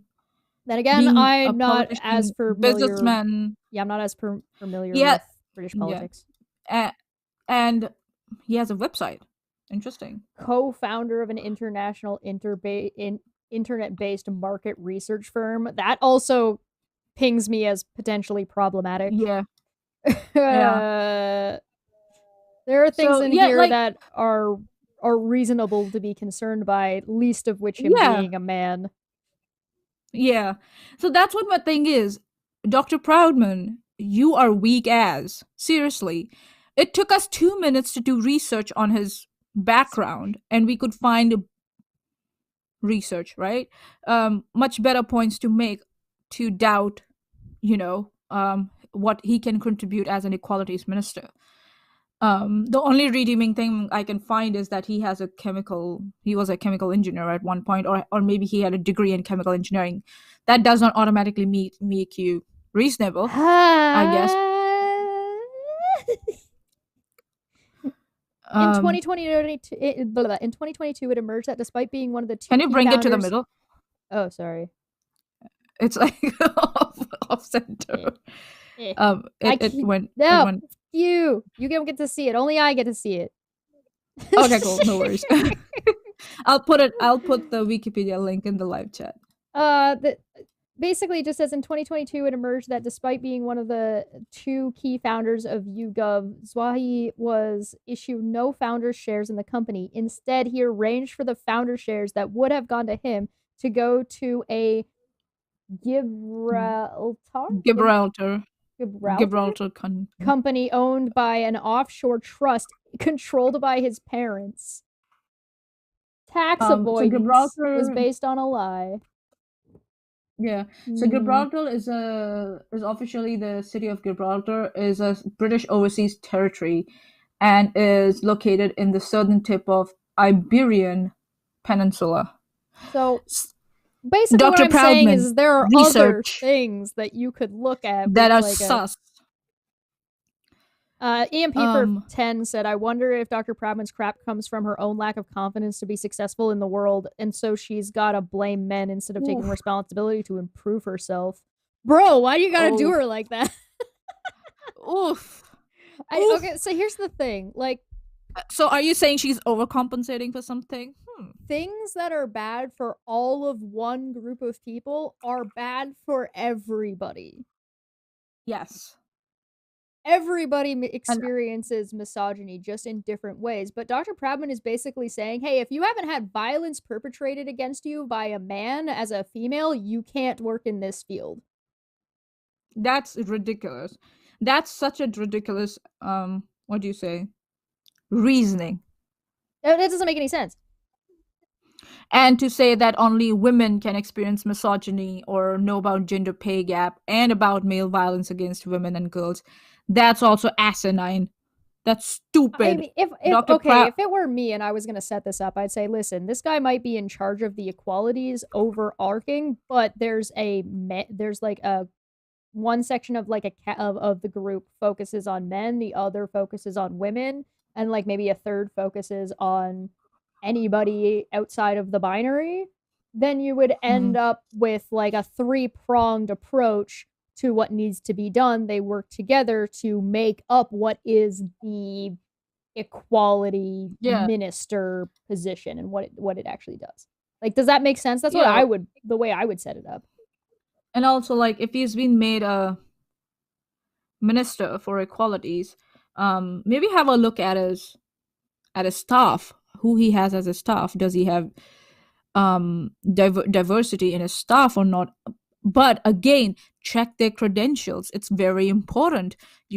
That's what happens when people like Dr. Charlotte Proudman, who have no credentials in misogyny, gender pay gap, male violence against women and girls. I believe shit all that she has no experience in all this bullshit. Not bullshit, sorry, in all these topics, because the way she's rehashing these things and trying to say that just because you're a woman you should get the job, and it's absolutely ridiculous. I don't Sweetie think and that I she are has gonna any have to experience. have a conversation.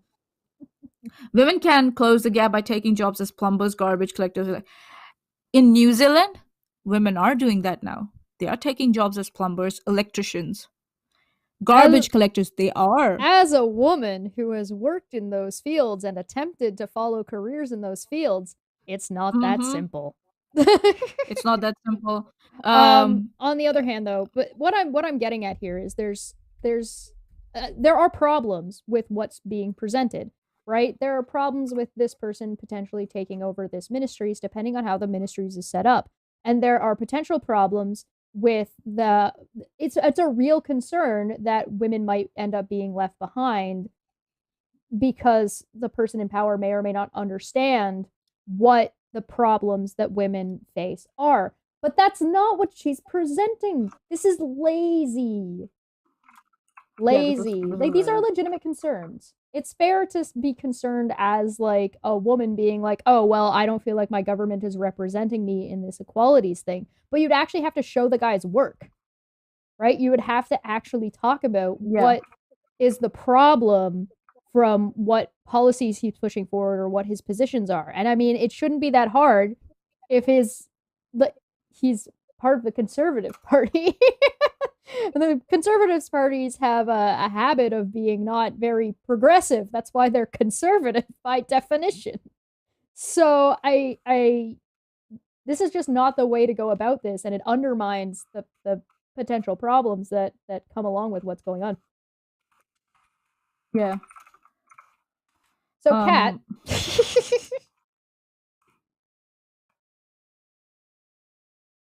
So, yeah, like, the way maybe I'll give her benefit of doubt that she couldn't word it properly, that she wanted to say maybe he has no educational background, or research background in gender pay gap or male violence. It's lazy as. That's what I'm saying. It's lazy.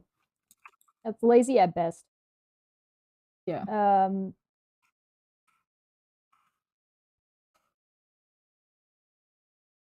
Why is it controversial to use the term male violence against women and girls? ? Denying that violence is gendered silences the experience of women as an oppressed class and makes the perpetrators invisible. If speaking the truth makes me dangerous, then so be it. There's nothing like declaring yourself as dangerous. Why is it controversial to use the term male violence against women and girls? No, that's not controversial. You denying that women can perpetrate violence on male, and somehow on men and that boys. is less, and that's somehow less than what women go through. The saying, oh, so what if males go? That's what the problem is. You're trying to brush under the carpet that males are victims of violence also by women. It's weird because for some reason you're giving more priority to male violence against women and girls, but not vice versa. You're not representing. If you were someone who was against violence, you would talk about women against men and male against women too, both. Before I go into this, I really don't like that I'm seeing trending right now is Critical Role spoilers and Orem, and now I'm afraid because I haven't seen the new episode of Critical Role yet, and I'm like, please don't. No, I have Critical Role spoilers is one of the only words that I have in my block list of words, so I don't see anything. Come on. Okay, besides that, sorry, that was just a me problem. And also, like, it's just, she never talks about, and it's okay if you want to talk about male violence against women. You can That's have a fine, focus, talk about it. But something tells me when you're not talking about violence perpetrated against men, and how is it for them, is it for them to get justice, and how is it that in majority of the times it's the women who make the accusation or who threaten men with accusation, like, yeah, I'll accuse you of domestic violence thing. That tells me that you are biased. There's an issue here that is whether or not you personally have a priority and whether or not you want to push for something in your government is fine. You're allowed to have that. It's the denial that it exists That's the problem, right? You can have whatever priorities you want. The thing is like, it's so bizarre to see, like, in one sentence is this, and in second sentence it's this other. It's the opposite. It's the thing you're doing, right? It's like, why is it controversial to use the term male violence against women and girls? That you're misrepresenting the issue that people have. And then it says deny. So you're downplaying and you're strawmanning people's issues. Then denying that violence is gendered silences the experience of women as an oppressed class and makes the perpetrator invisible. You're the one saying that male victims don't exist. So you're denying that violence is gendered also against men, is silencing the experiences of people and victims, right? And then it just says, speaking the truth makes me dangerous, then so be it. Oh, shut up. You are dangerous. Stop trying to make yourself she is into dangerous.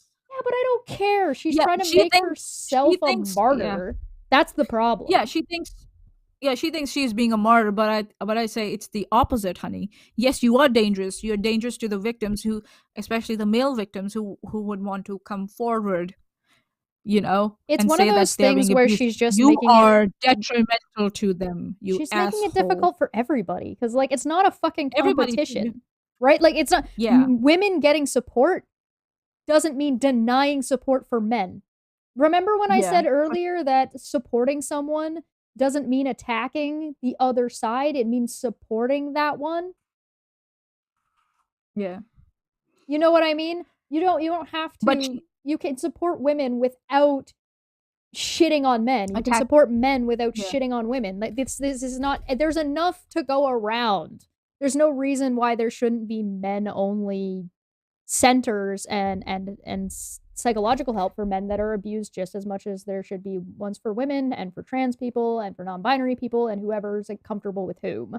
There just needs to be, and there's enough money to go around. There's no reason why there shouldn't be. And that's why, like, homeless people shouldn't exist, but they do, because people are assholes.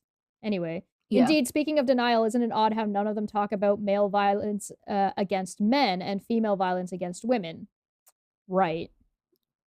It's like, it's not gendered in the fact that it can happen to anyone and be perpetrated by any gender. That's why it's not gendered, not that there isn't, like, there can't be a focus on one or the other. Yeah. Right.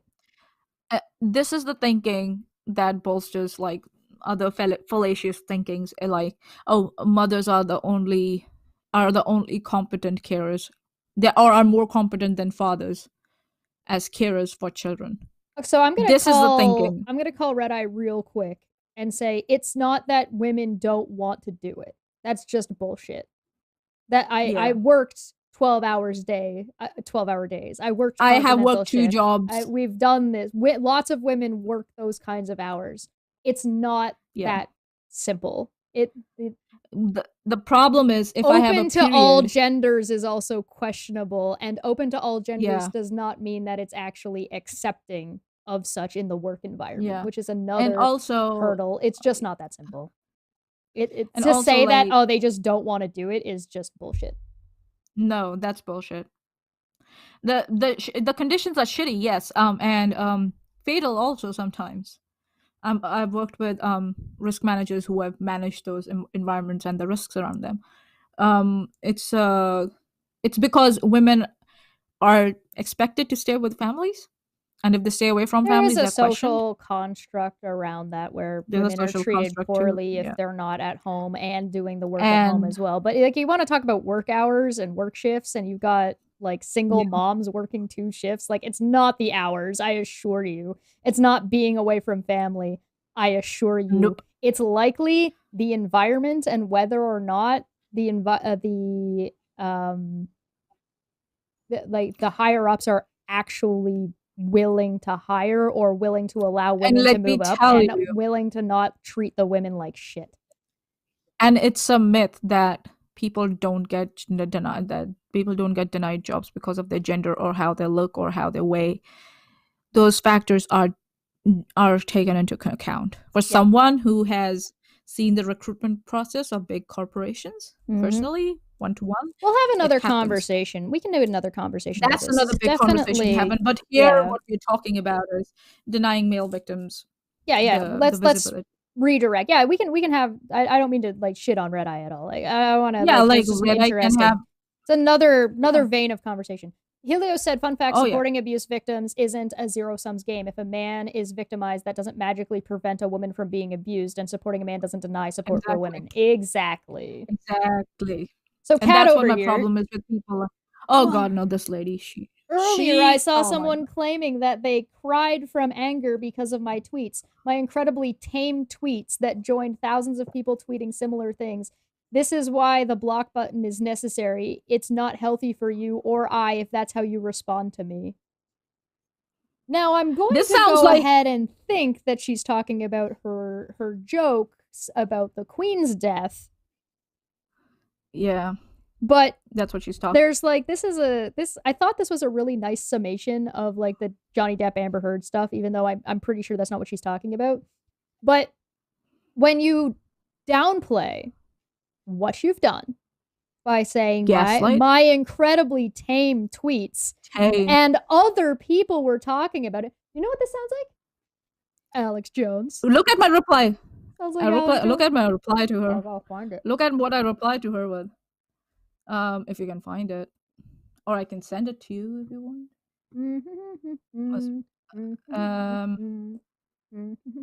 So what I basically replied it was, this sounds like someone saying, I didn't punch you, I hit you. Babe, you weren't punched. AmberHeard. That's what it sounded like, babe. It sounds like, name the fallacy. This is whataboutism. Well, other people were saying it too. Yep. Stop telling people to not have emotions. Yeah. Like, isn't it the consequences of your actions, you asshole? You know? So... the second half of this. Oh God, it's bizarre to suddenly have thousands of people have an intense negative parasocial relationship with you, mostly because they believe false conspiracies about you. They responded to your tweets, I thought. That's what they responded to. So how can it be false conspiracy? My family thinks it's so crazy, it's funny. Oh, now you're dragging in you're hiding behind your family now. So I'm trying to keep a posse attitude, a positive attitude, I guess. Mm-hmm. Yeah. You could have said, are you trying to be optimistic? I think she ran out of space. You know? Optimistic. Posse attitude. Optimistic is smaller than posse attitude, let's just say that. But I worry about some of y'all. Do you? I don't think so. You tweet. It's quite evident, Kat, that you tweet on Twitter to rile people up, to get a response from them. But because you're a pussy, you can't handle those responses, then you cry about conspiracy theories, negative parasocial relationships, and my family things. Bitch, so we know your number. Here's the thing, right? Okay. It's bizarre to suddenly have suddenly have thousands of people have an intense negative parasocial relationship with you. Having a negative response with you doesn't automatically make it parasocial. Parasocial is something that's developed over time. It's not something that you suddenly have. This is contradictory. Yeah. Kat has a really hard time recognizing the difference between being a journalist and being an influencer. Yeah. Are you trying to be a journalist or an influencer? That's the question, isn't it? She's trying to do both. She's trying to drive a journalistic narrative utilizing influencer tactics and behaving as if you're an influencer. And you need to pick. Yeah. You don't get to have both. If you're an influencer, you can kind of get away with more shit. That shit that you complain that other people don't have to follow those journalistic rules and that integrity type shit. That stuff. Yeah.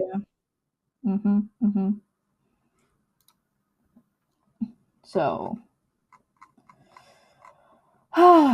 exclusive, a juror in the Johnny Depp and Amber Heard defamation trial said what the jury concluded was, quote, they were both abusive to each other, but Heard's team failed to prove Depp was abuse was physical. Yeah, believe it or not, this is not what was said, ABC News. So let me just real quick pull this one up for us, shall we? Shall we? Yes, let's go. Let's go.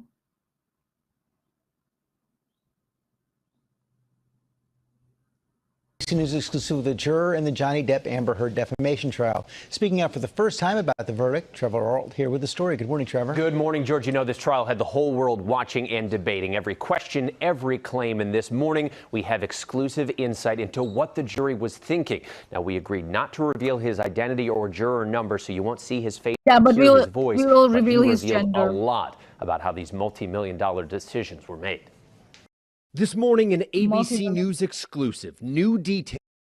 Johnny Depp AmberHeard defamation trial from a member of the jury who says a lot of Amber's story didn't add up, and the majority of the jury felt she was more the aggressor. They said she was more the aggressor, and her story didn't add up. Where does it say that they both were violent? These inferences that these morons make really infuriate me, seriously. Like, yeah, particularly about me. Yeah, mutual abuse. Yeah, that was a yikes term from the from their therapist, their couples therapist or whatever, who brought that up. Yeah. And that, like, it doesn't really work like that. So it was kind of a bizarre situation. But let's hear what the person actually says, because already that tweet is already a big yikes. So let's keep going. It's not terribly long. Balled up his fists, leaned back. Oh, blah, blah, blah. Headbutted me square in the nose. But never did I myself reach the point of striking Miss Heard in any way. The juror, one of 5 men on the 7-person jury, said Heard's emotional testimony was not realistic.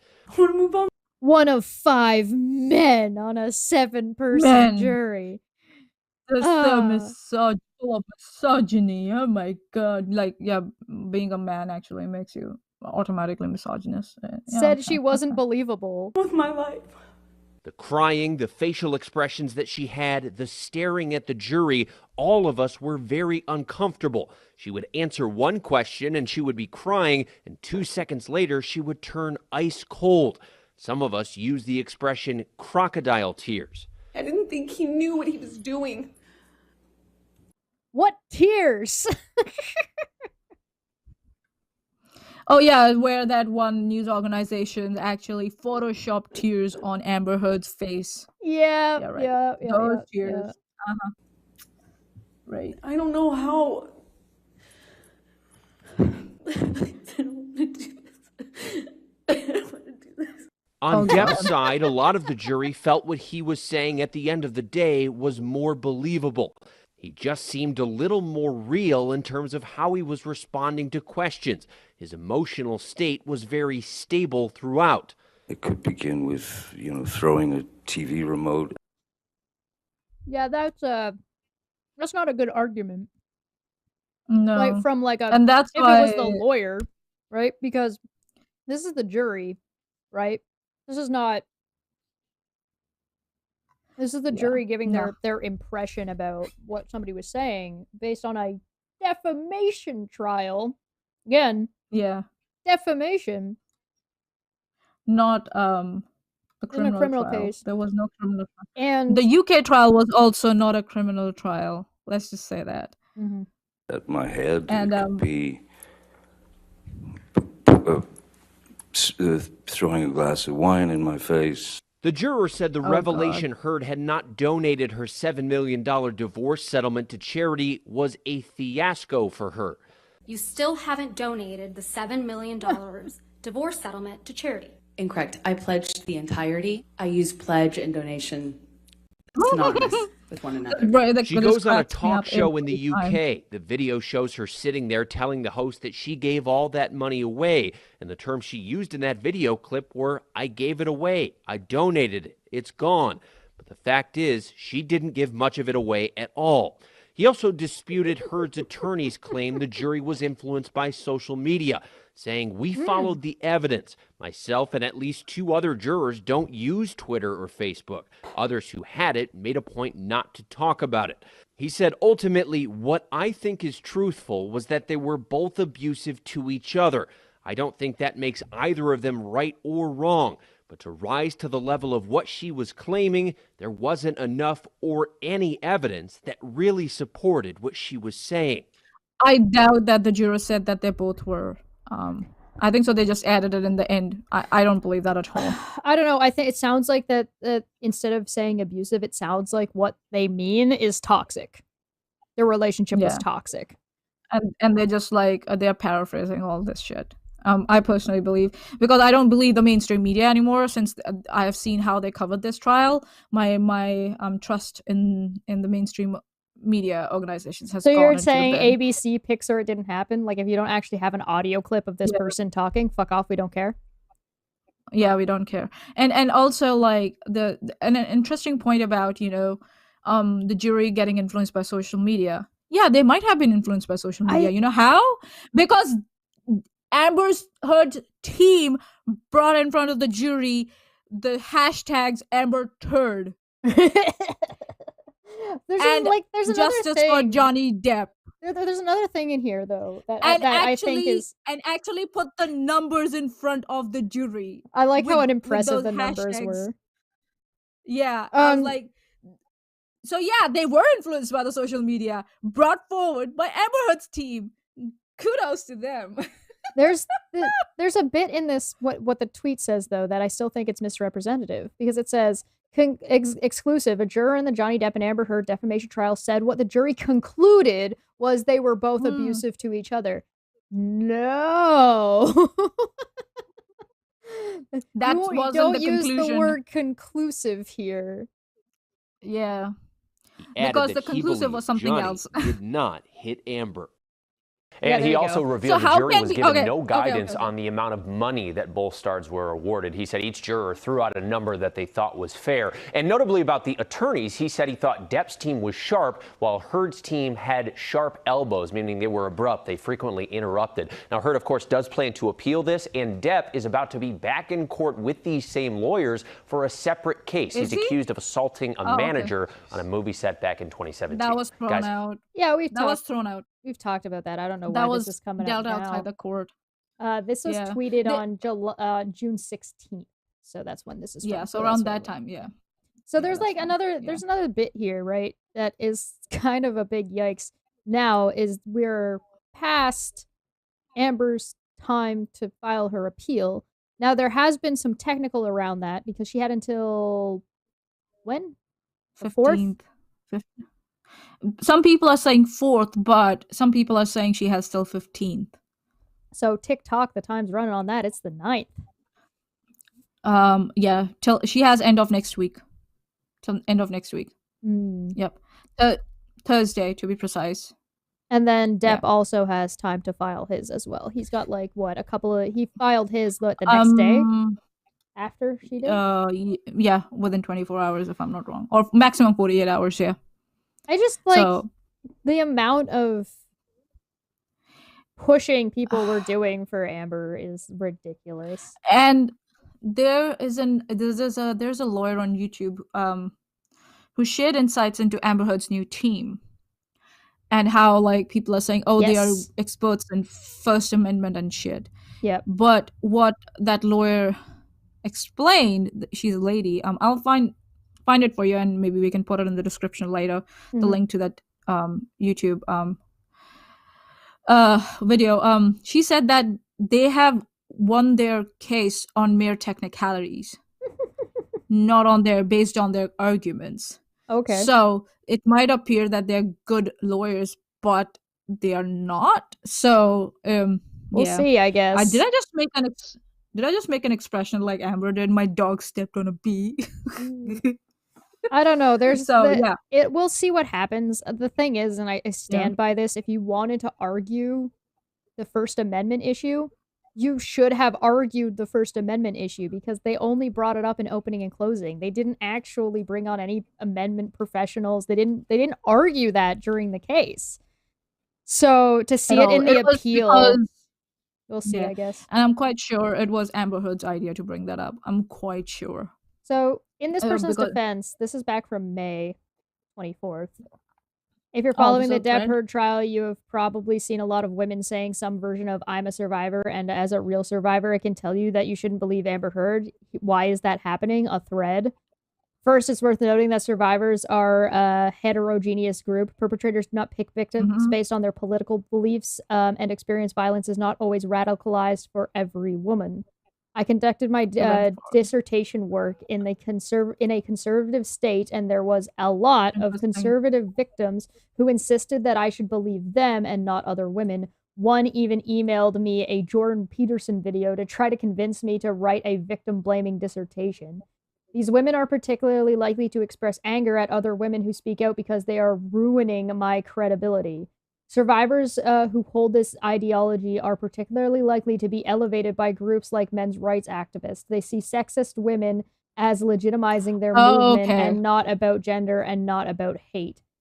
There's a reason so many of the MRA groups who focus on college sexual violence, for example, are at least symbolically handed by women.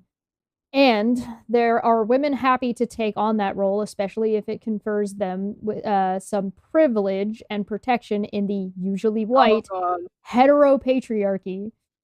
There are a lot of gendered tropes of acceptable, again, white femininity that center on the empathizing with men, like the cool girl trope or the idea that a good mother will defend her son from consequences of rape allegations, even if she believes he is guilty. That type of femininity is much on display right now, and the women who engage in it do get tangible rewards, even if they don't get equality, such as being one victim a misogynist believes was really raped. There's another problem at play, too. Survivors are experts in their experience, but not necessarily all experiences of gender-based violence, and some will begin to rank other survival stories based on how similar they are to their own. The tactics perpetrators use to perpetrate are varied and often reflect the privileges they and their victims hold, but survivors who hold dominant identities, example, whiteness, heterosexuality, can be quick to try to see their own privileged experiences as universal. It is one of the reasons the benefit of the Me Too movement haven't necessarily extended to women of color or poverty or working class women. That's like all of them. Yeah, working class women, including white women. That's like all of them. You just listed everybody. Yeah, and this whole thing, the movement really centered around white wealthy women's experiences. Then what did you just explain? Amber Heard? Like Amber, right? Did you just Amber explain Heard? to me why they're trying to use Amber Heard and not Rihanna? Yeah. Yep. Thanks, Dr. Nicole. And you can see that she has presented no examples of women supporting Johnny Depp, saying that they don't believe Amber Heard because their story of abuse is more believable than the others. They are not doing that. This is so dishonest. And this is a doctor. I'm sure. Who the fuck gave her degree? I'm sure there are some situations that this doctor is describing that happen. I'm sure. But it's not with Amber Heard's situation. It's not with the Johnny Depp and Amber Heard trial. She's trying to obfuscate her research in other fields with the Johnny Depp and Amber Heard trial and has not given even one example for her claims. Madam. There's an issue here in this thread, and it is comparing apples to oranges. This isn't an individual in a friend group and another individual in a friend group. This is a worldwide trial that was a defamation trial that was observed by the world. The problem isn't saying, oh, well, that victim is making me look bad. Nobody believes she's a victim, dude. Yep.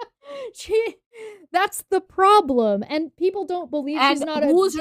believe she's not a victim because they just don't like her, or because they make yada yada yada, or because she's not perfect. And why do you think they don't believe her? Because she's so contradictory all the time. And why do you think that Me Too bolstered Amber Heard but not Rihanna? Right. What are you doing? And did you ask those questions ever? Now you're asking those questions? This is like the awareness or the lack of awareness. Oh my goodness. This goes down the fallacy rabbit hole so goddamn fast. Where's Intrigued Feline? Where the hell are they? Someone give this thread to them. They're gonna rip it apart to shreds. But I think so they're having a brain damage from all this bullshit on internet that they have to like again and again correct. It's just a misattribution. It's just a miss. If she had shown me the numbers, if she had shown me some numbers or some tweets as examples, again, just because you saw one or two tweets, it's not a representation of the whole set in your own words. It's still not believable. I've been told there's another thread and it gets worse. Why is it that people who do these gender-specific studies take it personally if another gender gets to prove that or walks away, without any conviction or doesn't get jail time? I don't get it. Next question. I don't get it. Why are they all women? Yeah. Why are they all women? Why are you so hell-bent on Amber Heard succeeding? She's not the victim. She was never the victim. Johnny Depp was the victim. She's also not you. And she's not the average. She's not the average victim. For fuck's sakes. Because she was never the victim. She's also not average. Yeah, she's not average. Okay, Trevor, thanks. Let's bring in our chief legal analyst. Shut up. Shut up, you. All right. Who's afraid of Amber Heard? What is this? This is what What's next? Feline told me to look at. Oh god, no. I think so. I saw this one. Yeah, I've seen this one. God. All right. By now, the defamation trial between Johnny Depp and ex-wife Amber Heard is over. Allegations of domestic abuse have become virtually inescapable with terrifying inertia, and the trial has become a vicious battleground for a maelstrom of cultural forces: the hatred of women, the fear for men, the obsessive consumption of real-life tragedy, the aftershock of the Me Too movement, the influencer attention economy, aka some journalists and doctors. The resulting political event is something akin to a cultural coup. And it's also one of the most toxic and terrifying eruptions in cultural misogyny that I've ever seen in my life. Despite the now popular push... Oh, is that cut off? No, okay. Despite the now popular push to condemn both Amber and Johnny as terrible people and wash your hands of the discourse, I don't actually see very much of that happening. I'm not interested in refusing to take a side. I'm not the first person to point out that much of the reasonable criticism of this trial tries to have its cake and eat it too. It attempts to criticize the misogynistic, dehumanizing circus around the trial without taking a meaningful stance on the abuse itself. What circus? That trial was... That judge was amazing at keeping that shit under control. The only thing that was like a clown show was fucking Rottenborn and Elaine making goddamn idiots of themselves. As Caroline Walsh King writes in her excellent essay, We Don't Want to Believe, much of the popular progressive coverage around the case focuses on scolding public for our behavior because this will cause damage to real victims without engaging with like you are doing. It means to leave Amber Heard's victimhood status to be defended by a judge or jury. She doesn't have victimhood status. You're just giving that to her. Yeah, she doesn't have it. I've never seen myself as a victim. Yeah, she said it herself. Oh, God. Staying neutral is understandable. I can understand that anybody wanting to avoid the wrath of the death cult. Oh, shut the fuck up. Oh, please. But I think it misses the mark. We again... Yeah, you are missing the mark, yes. We gain nothing by refusing to address the complexity of abuse. We lose everything by creating a dichotomy between Amber Heard's story and the theoretical stories of good victims, better victims, real victims. No. Real as in not fucking liars, not didn't have enough abuse perpetrated on them. God damn. Okay, no, I gotta stop reading this. I'm gonna. I'm done. We Fuck can this. cover this as another. No, this is so it's so stupid. long. Oh God. God, it's gonna give me a headache. Oh we goodness. may come back to that. We need to go back to this. all right. Moving on. We gotta move on. We have to. We're gonna get stuck in Amber Heard Johnny Depp shit forever. I agree with the questioning of why are all the people that are hell-bent on defending Amber Heard, in spite of the evidence, all a bunch of fucking women. Yeah. I don't get it. It's like I know, you know why? Because maybe these women have built their careers on the movements like Me Too. That's why. Yeah, and now they think that, and Amber Heard was bolstered and promoted as a face of the Me Too. So now they think their own careers are in jeopardy, and their credibility is in jeopardy because now people are questioning Amber Heard, and in turn, Me Too. You mean this? Yeah. You mean this thing? Yep. You mean this thing that Dr. Nicole's talking about, where she says that, hey, no, it's going to ruin my credibility? This thing? Projection at its finest, ladies and gentlemen. We solved the mystery. We got your number. All you cats and the doctors out there, fucking assholes. Yeah, men can't be victims. You know, a rich old man can never be a victim of domestic violence, you know, because he's not the perfect victim, you know. He's old, he's rich, he just can't do it. Right? Assholes. Yes, Feline, you're correct. May or may not come back to this. As always. So, let's update on the Steve, Katie Joy, GoFundMe lawsuit thing, yada yada yada. So I did my video. It's 10 minutes. Go watch it if you're interested to get all the updates on that. But we got to talk about Steve's not response. And the reason I call it that is because Steve was deciding that he has been booming out for 2 weeks now. Yeah, he's been kind of losing his constantly talking about Katie Joy on his channel, but he's not a drama channel though. I mean, has he given that up yet? Channel. Is he still trying to say he doesn't do drama? I mean, he tried. Okay. While talking about drama. Well, the response to somebody pointed out on one of his videos says, you should adjust Chesh's video on you. Keeping silent about it only makes you look worse. Doing a live stream while playing the video back. Is it on the screen? No, I'm just reading it. Addressing the points made would be optimal. I doubt you'll want to do that though. So the person's already qualifying it with like, hey, this would be a good idea. You should do it. Although I doubt you want to. Steve responded, this is his non-response response. I don't watch her shit. I mean, we know that's not true. So there's nothing to address. I don't watch her shit, so there's nothing to address. She has no impact on my life and can forever F off and take a long walk off of flat earth. Off of a short flat earth, sorry. Oh, is he telling you to go and self-harm yourself? Is that what he's trying to tell you? Yeah, but I'm enjoying that he capitalized Earth, but not like flat or any. Yeah. So basically, he's not going to address it, and he's not going to watch it. But he's only been freaking out for a week. But he knows that there's nothing in it to address. So. Well, I mean, and that's the ridiculous bit, right? I don't watch, so there is nothing to address. It's like, no. Yeah. That's not how that works. How things work, Steve, no.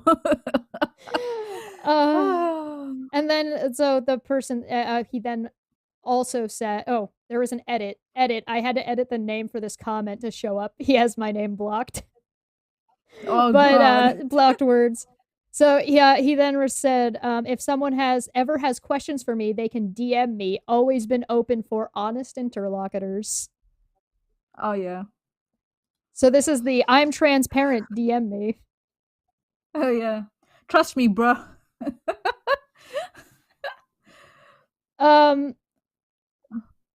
I don't think me making one 10-minute video and then him not addressing but talking about it for the next week doesn't count as no impact. Yeah. He was definitely affected by it. But because he's such a pussy, he won't address it directly. But he will goad people. He will make, references, snide remarks and references here and there. And then there are yes people, or I would say yes women around him who would go, yeah. Astounding. Why? Oh, is that yeah. Can we listen to the doctors in that case and be like, oh, hey, these people who are women are just trying to suck up to the patriarchy? Is that where we're going with this? No. No. We're not gonna go that route. No, they don't deserve that. Nah. Savage. Oh, okay. But so I listened to some of it, so you guys don't have to go and listen.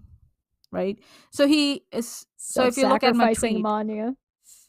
Yeah. Oops. So Steve, till 16th of March 2022, and after that, is still making the false accusation against me that I defrauded GoFundMe to get my refunds. When I put out the screenshot from GoFundMe, where I nowhere mentioned, a fraud charge on my credit card or anything similar to that. It was actually asking about his receipts. Oh God. Which he had promised he would supply. I hate and only supplies after I got my refund. So yeah. Steve's still making my life difficult with his shit. There we go. Yeah, so that was on March 16th, saying that I openly lied to GoFundMe. And Nikki and Tina and Aaron, I'm calling out for supporting this bullshit and not.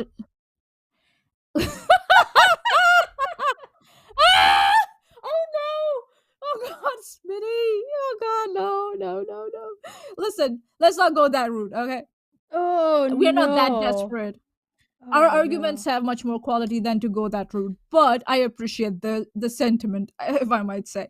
So, oh no. I'm calling out Nikki, I'm calling out Aaron, and I'm calling out Tina. You dumb motherfuckers not questioning Steve about this. Shame on you. Shame on three of you for not giving pushback to Steve when I put out the evidence that I never claimed credit card fraud or chargeback fraud in my complaint. Shame on you three women. You assholes, you clout chasing assholes. Considering how back and especially forth. Aaron, who makes everything about content. Oh, you can come and talk to me on my channel. Bullshit, you asshole. Well, I'm on a rant today. It's that one or two, it's that have your cake and eat it too, because you showed some of the She DMs will make with false Aaron accusations. And when you say, why are you making false accusations? She will say, come to my channel and prove me that I'm wrong. No, Aaron, that's not how it works.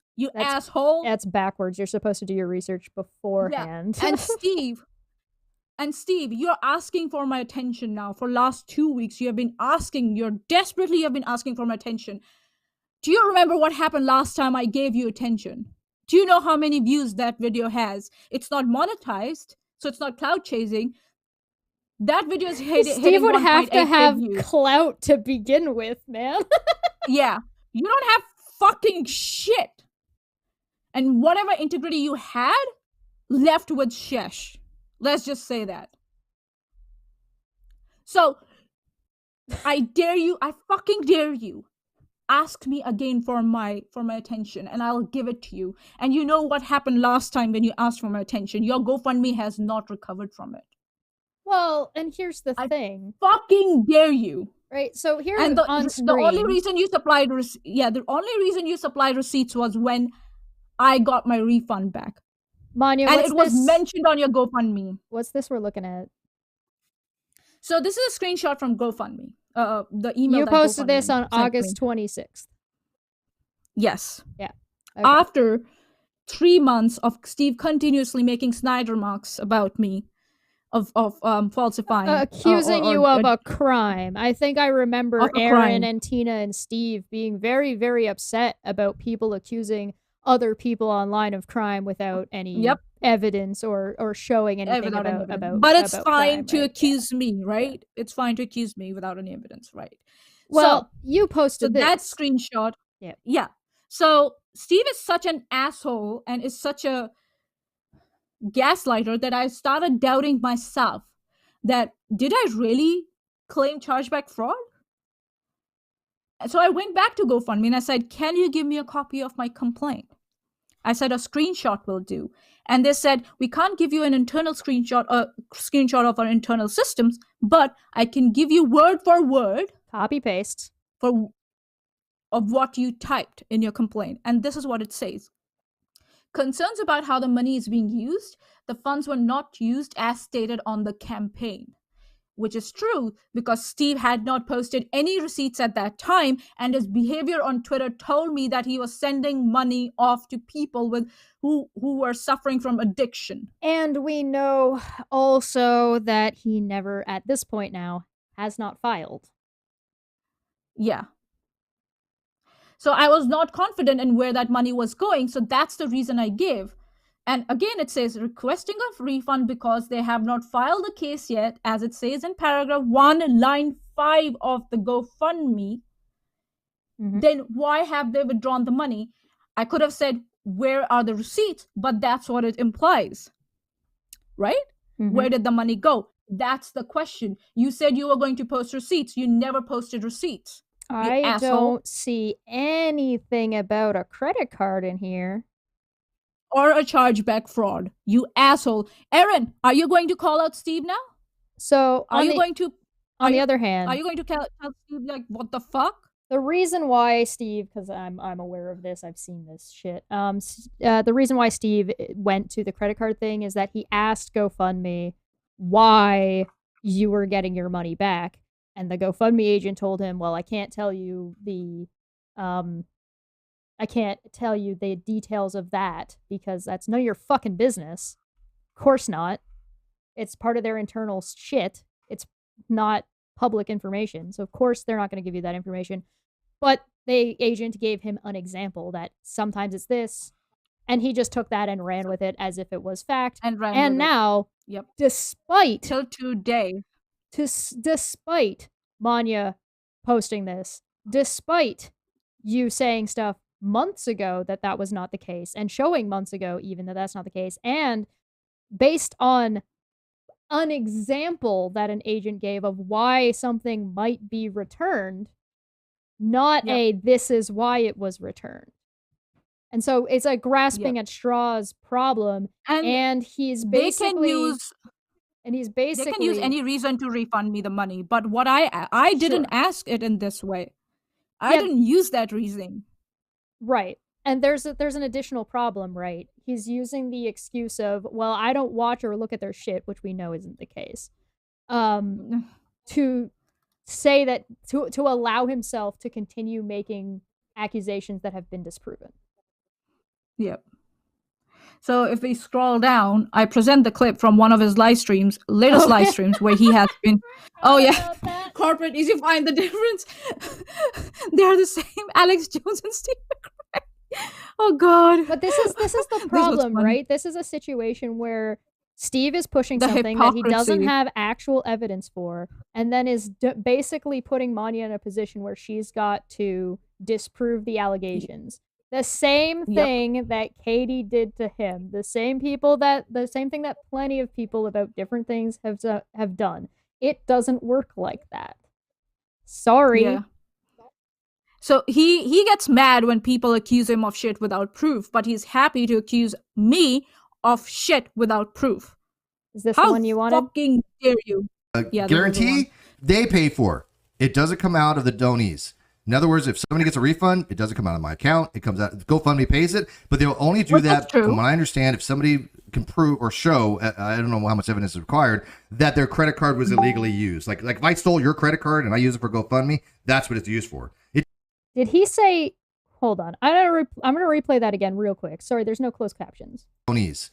In other words, if somebody gets a refund, it doesn't come out of my account. It comes out, GoFundMe pays it, but they'll only do that, from what I understand, if somebody can prove or show, I don't know how much evidence is required, that their credit card was illegally used. Like They will only do that if the credit card is. And when was this clip from? This was from his latest live stream with Nikki. If you look at, it doesn't give you the fucking September 6th, 2022 is when you posted, and you said Steve is till today.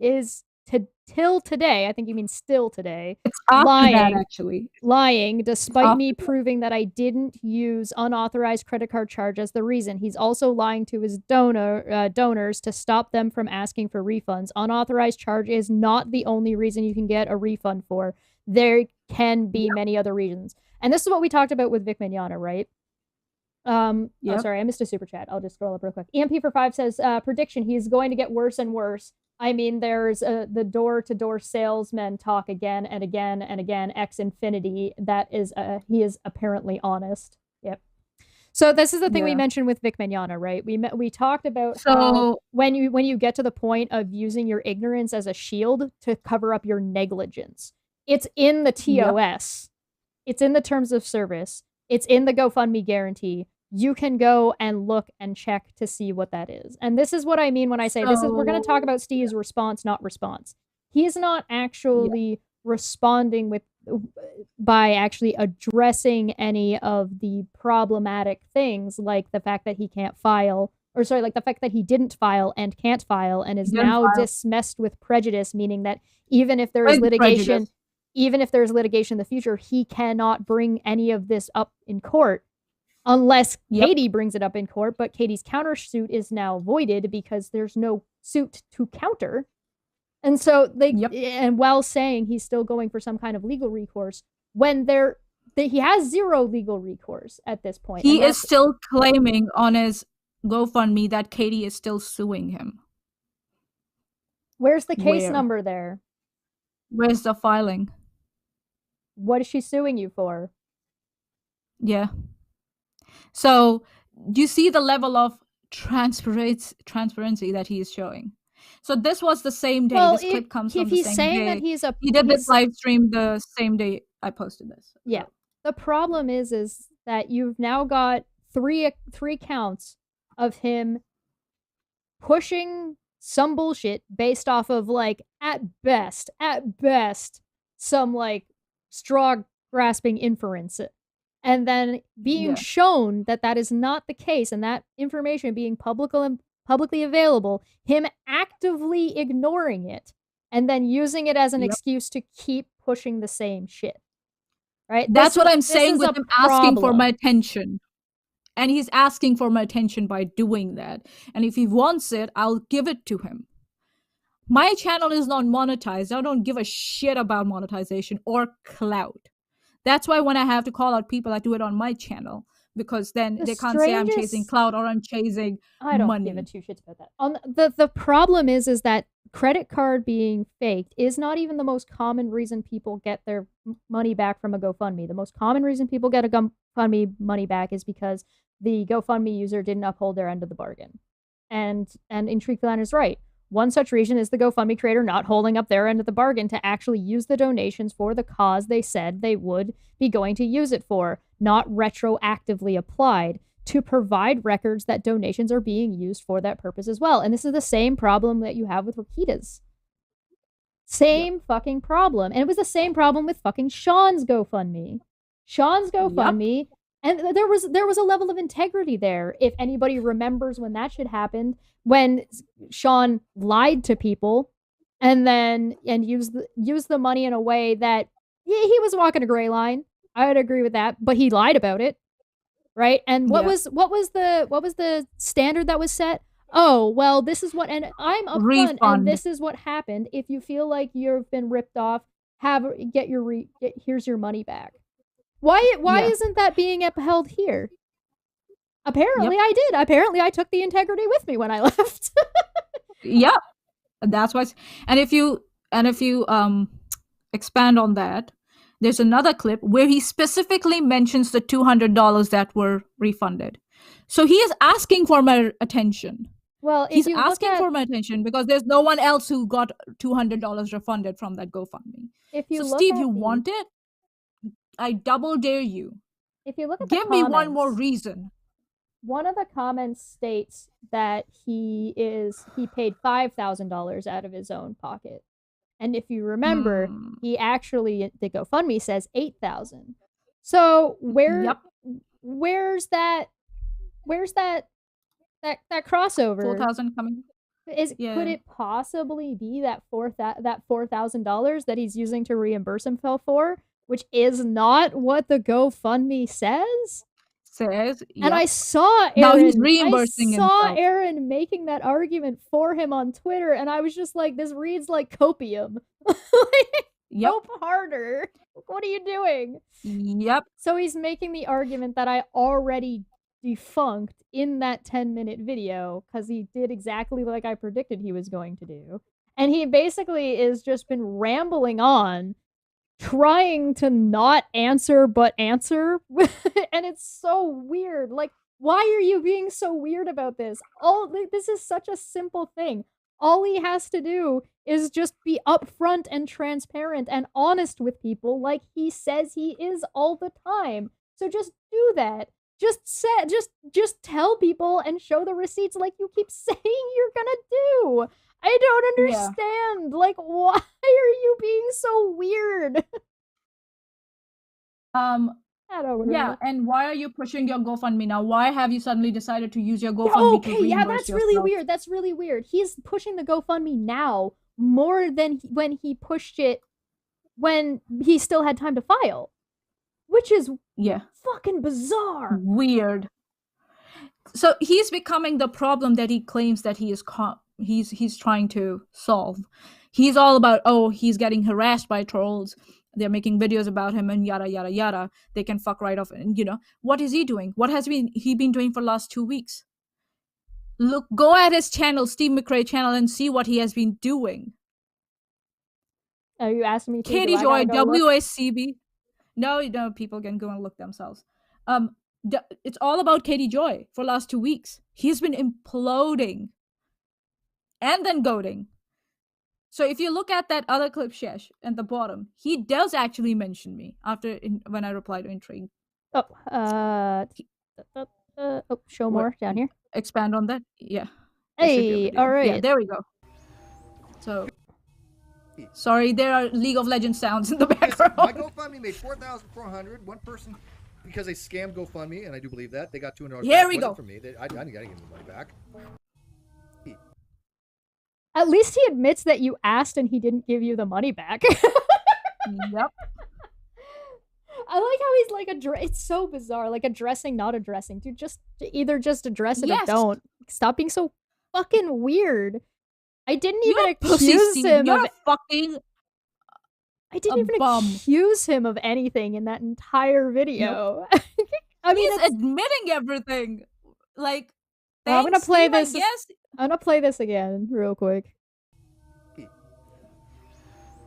Because my GoFundMe made $4,400. One person, because they scammed GoFundMe, and I do believe that, they got $200 back. Wasn't from me. I didn't give them the money back.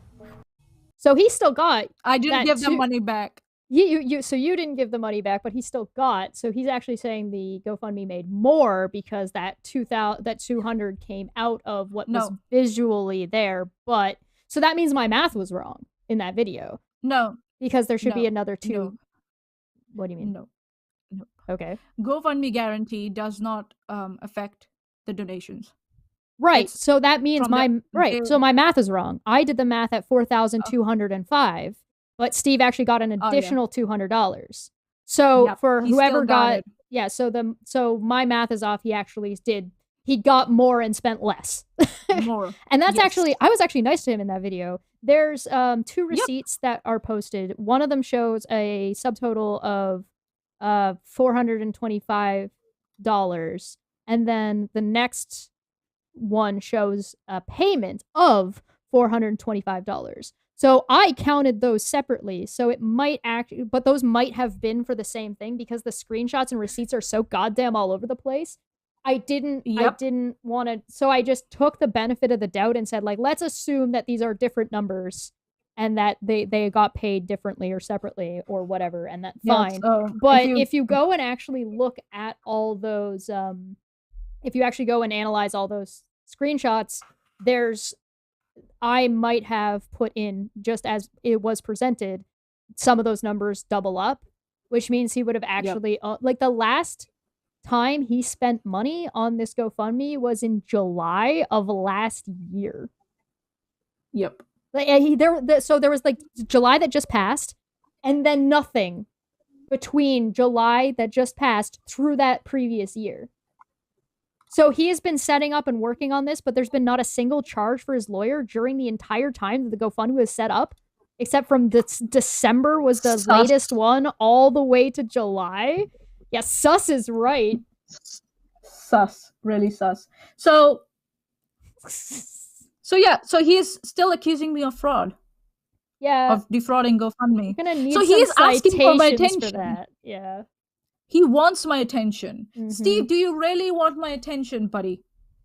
Well, no, because he doesn't watch really watch our shit. We're not honest interlocutors, so he uses it as an excuse to not actually change his opinion based on actual information and screenshots. Because he'd rather hold on to his like grasp last spiteful, straw. petty grudge. Yeah, he's so fucking mad. Petty, spiteful. Grumpy old man. And I don't know. Yeah. I have asked Aaron on Twitter. Oh, hey, God. Aaron, are you going to ask Steve why is he accusing me falsely of fraud when I've proven otherwise? Any accountability? Let's see what she has to say. You know, I will tell you what she's going to say. I can predict it. You're welcome to come on my channel and explain your case. That's what she's going to say. Instead of saying, oh no, yeah, I will give pushback to Steve, I will ask him, she'll say, oh no, you're welcome to come on my channel and present your case, because it's about content for her. Every time it's about content for her.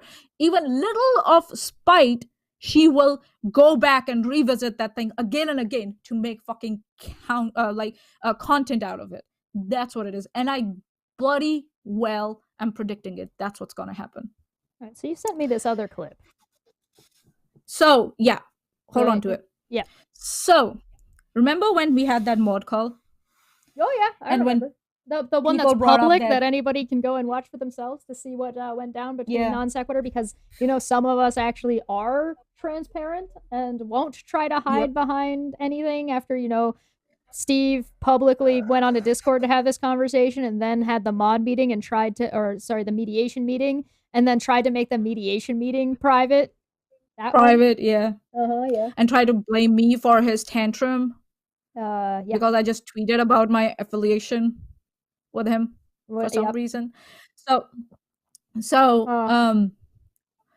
remember when people brought up that when he started asking Chesh what did she did not take up any risk for the Non Sequitur show channel, so she does not deserve any part of it or any partnership in it because of that. And when I actually specifically pointed out she risked her reputation, and that is a kind of risk that people do take up and organizations do take. That is a risk. And what did he say? That's not a risk. Isn't that what did he say? Yeah. That's no risk. Now we will listen to this clip, which is as latest as yesterday. That's what I'm saying. He's asking for my attention desperately. And I'm giving it to him now. Here we go. Listen to it. Investment. Because the people that don't, they're never going to get it. They've never been the victim. They have no investment. Right? I know a lot of people that want a lot of reward but no risk. And they have no right to be telling anybody else anything. The people that are out there speaking out, you know, the people like Tia and Aaron and Nikki and Tina and Renelle, they're putting their reputation on the line. They're putting their channels on the line. A lot of us have been harassed. I mean, so now it's a risk, Steve, and that's worthy of your attention and your backing.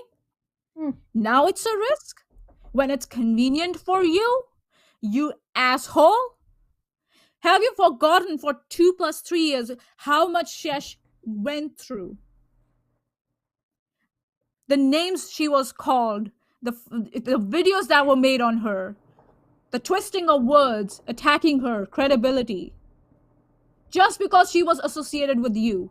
What names I was called, the racism I faced because I was associated with you. No. We've never been victims. We don't know. You were never victims, right? Oh. How fucking dare you?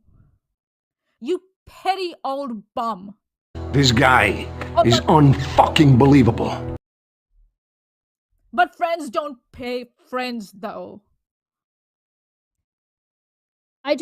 It's just interesting to me to see. I did not realize how much I was actually holding all that shit together. I'm not gonna lie. Like, his channel completely devolving into Katie Joy, and then and completely devolving around like what legality he thinks he can get away with the GoFundMe, and trying to pretend he has any kind of legal recourse, because like that would have been an answer if you had an answer. That's why I said maybe he does have a reason that makes sense. Maybe he does have some kind of plan, but he's not updating people. He's not telling people what it is. And now he's just dancing around it, which is so fucking weird. In this video, he made the claim in this live stream that he's paying a lawyer $250 a month for other cases that he's involved in. Where are the receipts, Steve? Where are the receipts for that $250 per month? You wanted my attention. You wanted your GoFundMe to get the attention. Let me bring that attention. Where are the fucking receipts for that per month charge that you're talking about for being involved in other cases like Todd Chrisley's or 7M's? Where are the receipts? Where are the fucking receipts, Steve? Why is that part of your GoFundMe anyway? Yeah, why that now? GoFundMe was wasn't for your particular case. That wasn't for you giving that. That's what I said. Is he giving money to somebody else's legal case? If that's the case, that's a problem, for one. And two, why aren't we seeing that? This is like, I don't know why he's, if everything is legit and everything is on the up and up, I don't know why he's being so fucking weird about it. Yep. Because maybe he's guilty conscious, because he knows he's not being honest. This is not honest at all. I don't know where say that, where the fuck is the 8,000 of my own money. Yeah, and now reimbursing himself. But where's the same integrity that you had, like that everybody had with Sean's? Where's the integrity with everybody that happened with the Ilya shit and the Bull stuff? Yep. Where's that integrity? Yep. Why is that suddenly not applicable here? Is it because was it because of me? Is it because I'm the one who pointed it out? Because that was actually an ongoing problem in the background. Because shoot the messenger, if I was the one that pointed it out, it was a big fucking deal until, they actually had things happen to themselves, or they, like, hello? Nick Suter's a great example of that shit. Like, what? I just don't understand. Jim Hall is a better example. You don't have, I don't understand why you would set the precedent of, if anybody feels like that they've been taken in, like they feel like it's not legit or whatever, this standing that they can get their money back. And then instead of doing that, not pretending you're not going to address it, and then double down and push it as much as possible while trying to make these like sidebar insults without actually addressing it, because it's just detracting from what the criticism is. And then trying to say that the criticism is not applicable or doesn't matter due to the genetic fallacy of where it comes from. And it's just like, I didn't fucking make any accusations in that video. I didn't troll. I didn't fucking call him like a boomer. I didn't fucking call him McLobster. I didn't bring in any additional Have I accused him of fraud? I didn't. I have not accused him of fraud. I've talked about transparency. Right. I didn't even bring up the accusations that Katie originally made, as not to even repeat them against him. Yep. So like I went out of my way to be nice and be fair. And he's and it's just like, well, And he's still talking shit behind my back, or in I shouldn't say behind my back. He's still talking shit in DMs, saying that I fucking was blackmailing him. He's still saying that I blackmailed him. He's still doing that. He's still Who was that? doing Who was he talking to? Or is it confidential? Okay, cool. No worries. We'll catch up on Discord after this. Join the Discord if you want. Does he think that just people don't talk to other people? Like, I don't get it. This is the same problem that we've seen with fucking Nick Suter. Does Nick just think people don't talk to each other? Does he think that people don't remember shit? It's the internet. I Shit remember doesn't go shit that away. I'm part of. Yeah, I was part of that mod call. In which for some reason Red's rhetoric was not involved and was not even involved in the mediation call, but suddenly he was needed for the final word or whatever the fuck that was. Oh, where like a child, power like activate.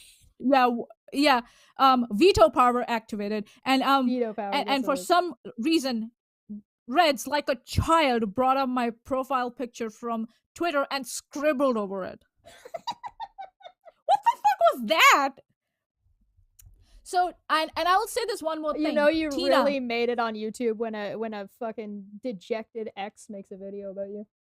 Yeah. And Tina, I'm calling you out. You're a fucking coward. You're a fucking coward. Tina trying to no risk. Tina trying to come in DMs. Come at me, bitch. Tina tried to come to me in DMs talking shit about Mm-hmm. Maanyaa, saying that Maanyaa lied about something when it came to the non sequitur show situation for a call that she wasn't a part of and said she didn't know anything about. And I was just like, why would you try to talk shit on Maanyaa behind her back? And then, but I'm not involving myself. Why not come to me? Yeah, but I don't take sides. I don't involve myself, you know? Maybe you should ask me before you go behind my back and ask and start accusing me of shit, you coward. What happened? She got that administration for that Facebook group, whatever the fuck that was, that teen moms group, right? Oh, that fucking nonsense. I stayed the hell away from that. I was like, ugh. And she even tried to dox someone. Right? And as soon as that shit got out, what happened? Went behind a private account and hid herself. You tried to dox somebody? Deleted. Huh? Did Katie she Joy. Did she try to dox Katie Joy. though? Is that what happened with that? I thought somebody tried to and she took it down. No, she was passing around her address. She was passing around where her property was. Yeah. Telling people, oh, I know where she lives. That's what she was talking about in messages. So, and those messages ended up public. So, whose fault is that? I guess. So, yeah. So, you fucking coward who takes cheap shots from behind blocks. Remember that tweet, Chesh, where Aaron was making fun of what is PR in response to Steve responding to Tina on Twitter? Yeah. Is it what she mentioned something like prostitute ring or something like that? Yeah. And I went after her for it. You, Tina, are a coward. And Aaron, EKC people suck for you, everyone. Slayer Rudiger on Twitter, you're also a coward. You both are coward. And shame on you. They both I was your friend. I was your friend, right? I was their friend, right? And they never stood up for me when Steve accused me of fraud. Aaron actually goaded Steve on Twitter. So, you wanted my attention? I'm going to give it to you. Steve, you're saying you're on a $250 per month retainer with lawyers for other shit. Where are the receipts? Where are the fucking receipts? Let's see them. You want to promote your GoFundMe again? Let's talk about it. I mean, yeah, if he wants to push that GoFundMe again, I'm have a little bit of a problem with that. Because before I was like, I mean, this is kind of fucking now this is a fucking issue. On the other hand, if we want to talk and we want to touch on Aaron, there's go on. Bitch, if you want to know what PR is, this good fucking luck trying to make whatever argument you're gonna try to make not just sound like you huffing copium real hard. Like this toilet, yeah. And hey, tell you what, Aaron, tell you what, I'll do you a favor, sweetheart. I'll do you a favor, honey. You want everything to be content? Come on, we'll have a conversation. You can talk to David about how Steve still owes him money from back when Non Sequitur was running with Kyle. You can talk about you can have a conversation with a handful of people who were in that call. I'm sure David would be fine with that. I can get a couple of the other mods that were in the call to come on. You want to have a conversation? Yeah. I'll bring them on one at a time, and you can talk to every single one of them one at a time about exactly what went down in that call. Hey, tell you what, we'll even watch that mod call together. That's something I super duper want to relive. I'd love to sit there and listen to. I don't know. It's one time she said she did, one time she said she didn't. I don't fucking know. Point being, we can go through it step by step, and you can ask your questions. You can have whatever you want. You can come talk to me. Come be a better person than you could ever be with that guy.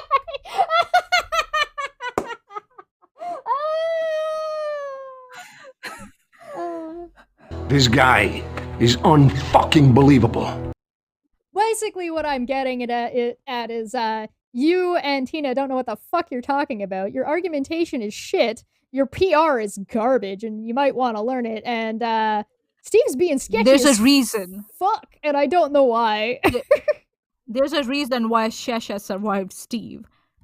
All right? There's a reason why she has been able to survive Steve and gone on to make good content, whereas Steve, he's struggling to find people for his non-sequitur Oh my god, channel. somebody mentioned that to me. And they said, hey, remember when only everybody laughed at Kyle when the only guest that Kyle could get on was G-Man?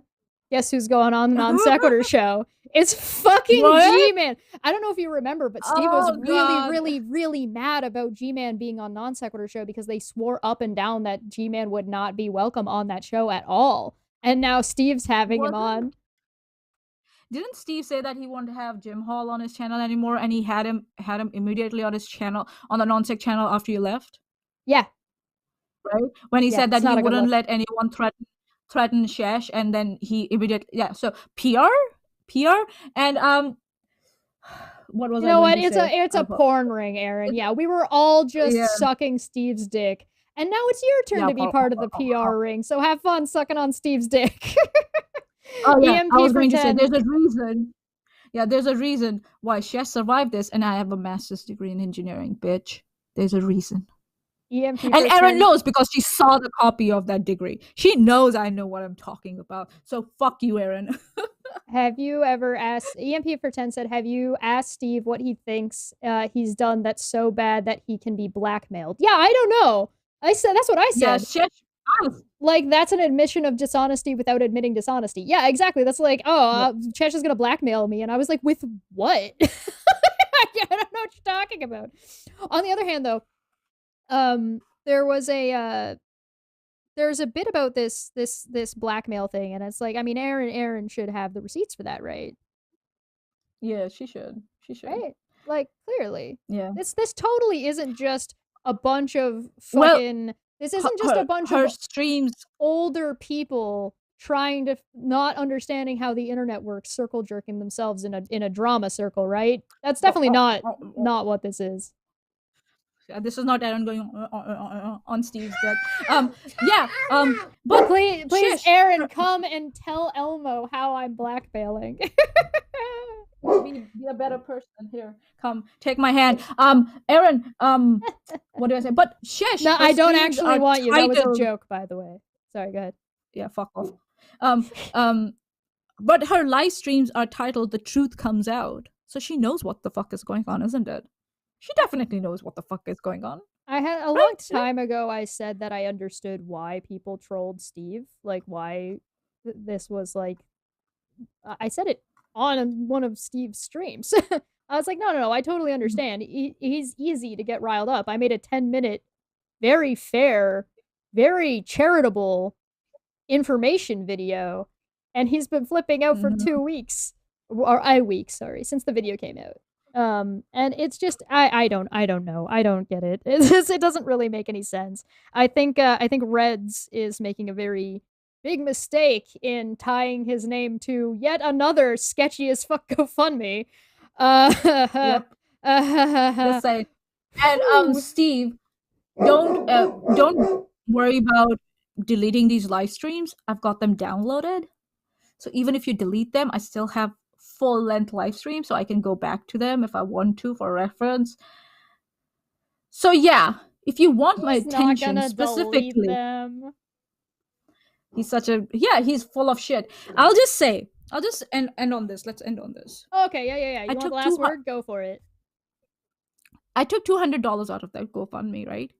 Mm-hmm. Right? 200 of my own hard-earned money back. He didn't even lose. He didn't even lose. Yeah.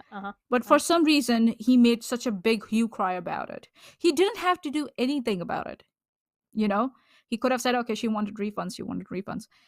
But he made a big hue cry out about it after the fact that I've donated him thousands of dollars. Thousands of dollars. You know his DMCA fund?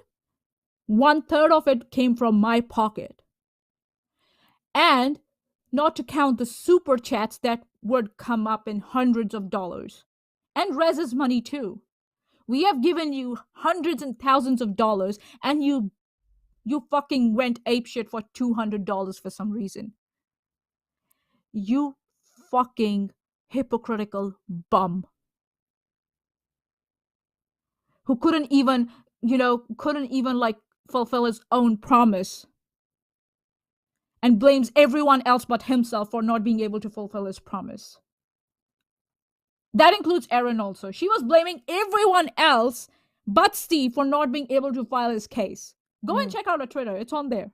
Yeah, I saw that. So yeah. So before you go out and again claim that you've got integrity, you have none of it. You have none left. We were the ones who were giving you that integrity, especially Chesh. And why I'm calling you a hypocrite? Because when Chesh took the risk with a reputation for you, it wasn't worth it for you. But now, for some reason, other people risking their reputation means something for you. You hypocrite. Fuck off. Fuck off. You like to use that phrase a lot, right? You can kiss my ass and fuck off. Here you go. So, if you would like to support the channel and what we do here, feel free to join the Patreon and become a member and join us in the Discord where, fun times. Fun times. Boy. Side note, I'll be streaming probably tomorrow doing some art. Got my little gloves on, get myself set up and ready. We're gonna paint some Pokemon because why not? It'll be fun. It'll be a good time. Yeah, Pokemon are nice. On the there's something that Steve likes. Like this dumb fuckery. This dumb fuckery, seriously. This is so fucking stupid. Everything is so dumb. Get me out. Steve likes to talk about something called tribalism. And he likes to rag on tribalism a lot. Tribalism being basically when the toxic version of that being when somebody supports without question or supports along a line, and if you don't follow along that line, you get branded or kicked out or whatever.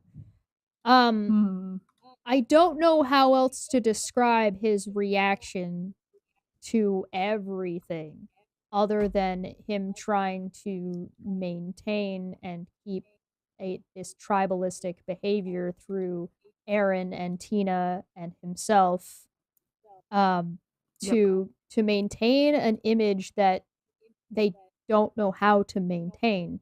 You can't maintain an image of transparency behind walls, behind DMs, behind whether or not you dictate the person asking the question whether or not the question is legitimate. You could have, like, Steve could address my questions or what I had brought up without mentioning or bringing me up at all. He could just say, hey, listen, I've without taking any cheap shots. Right. He could say, hey, listen, I've seen some questions around what my legal strategy is moving forward in this case since I didn't file and it was dismissed with prejudice. Here's what my plan is, or here's what I'm doing. That could have easily been a thing to do. That's not what's happening.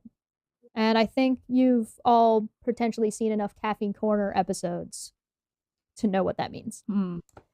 But let's get on out of here. Like and sub and hit the bell. And I'm gonna try to figure out how to put sections onto this. I think we stayed pretty good on keeping like at one topic at a time. So good job, Maanyaa. Yeah. We're gonna get on out of here. Pretty sure I can tell you how to put on chapters. I know how to do it. Oh, good, perfect, awesome. We're gonna get out of here. Fekk Alrighty. says goodbye. We'll see you guys next Goodbye, time. yeah. Have a good day, Adios. everybody. Pucks in the light chat, everybody. Bye. Have a good day. Bye. Hello. Welcome back to Don't Fekk Friday. Don't Fekk Friday. Don't Fekk Friday. Don't Fekk Friday. It's going to be fun.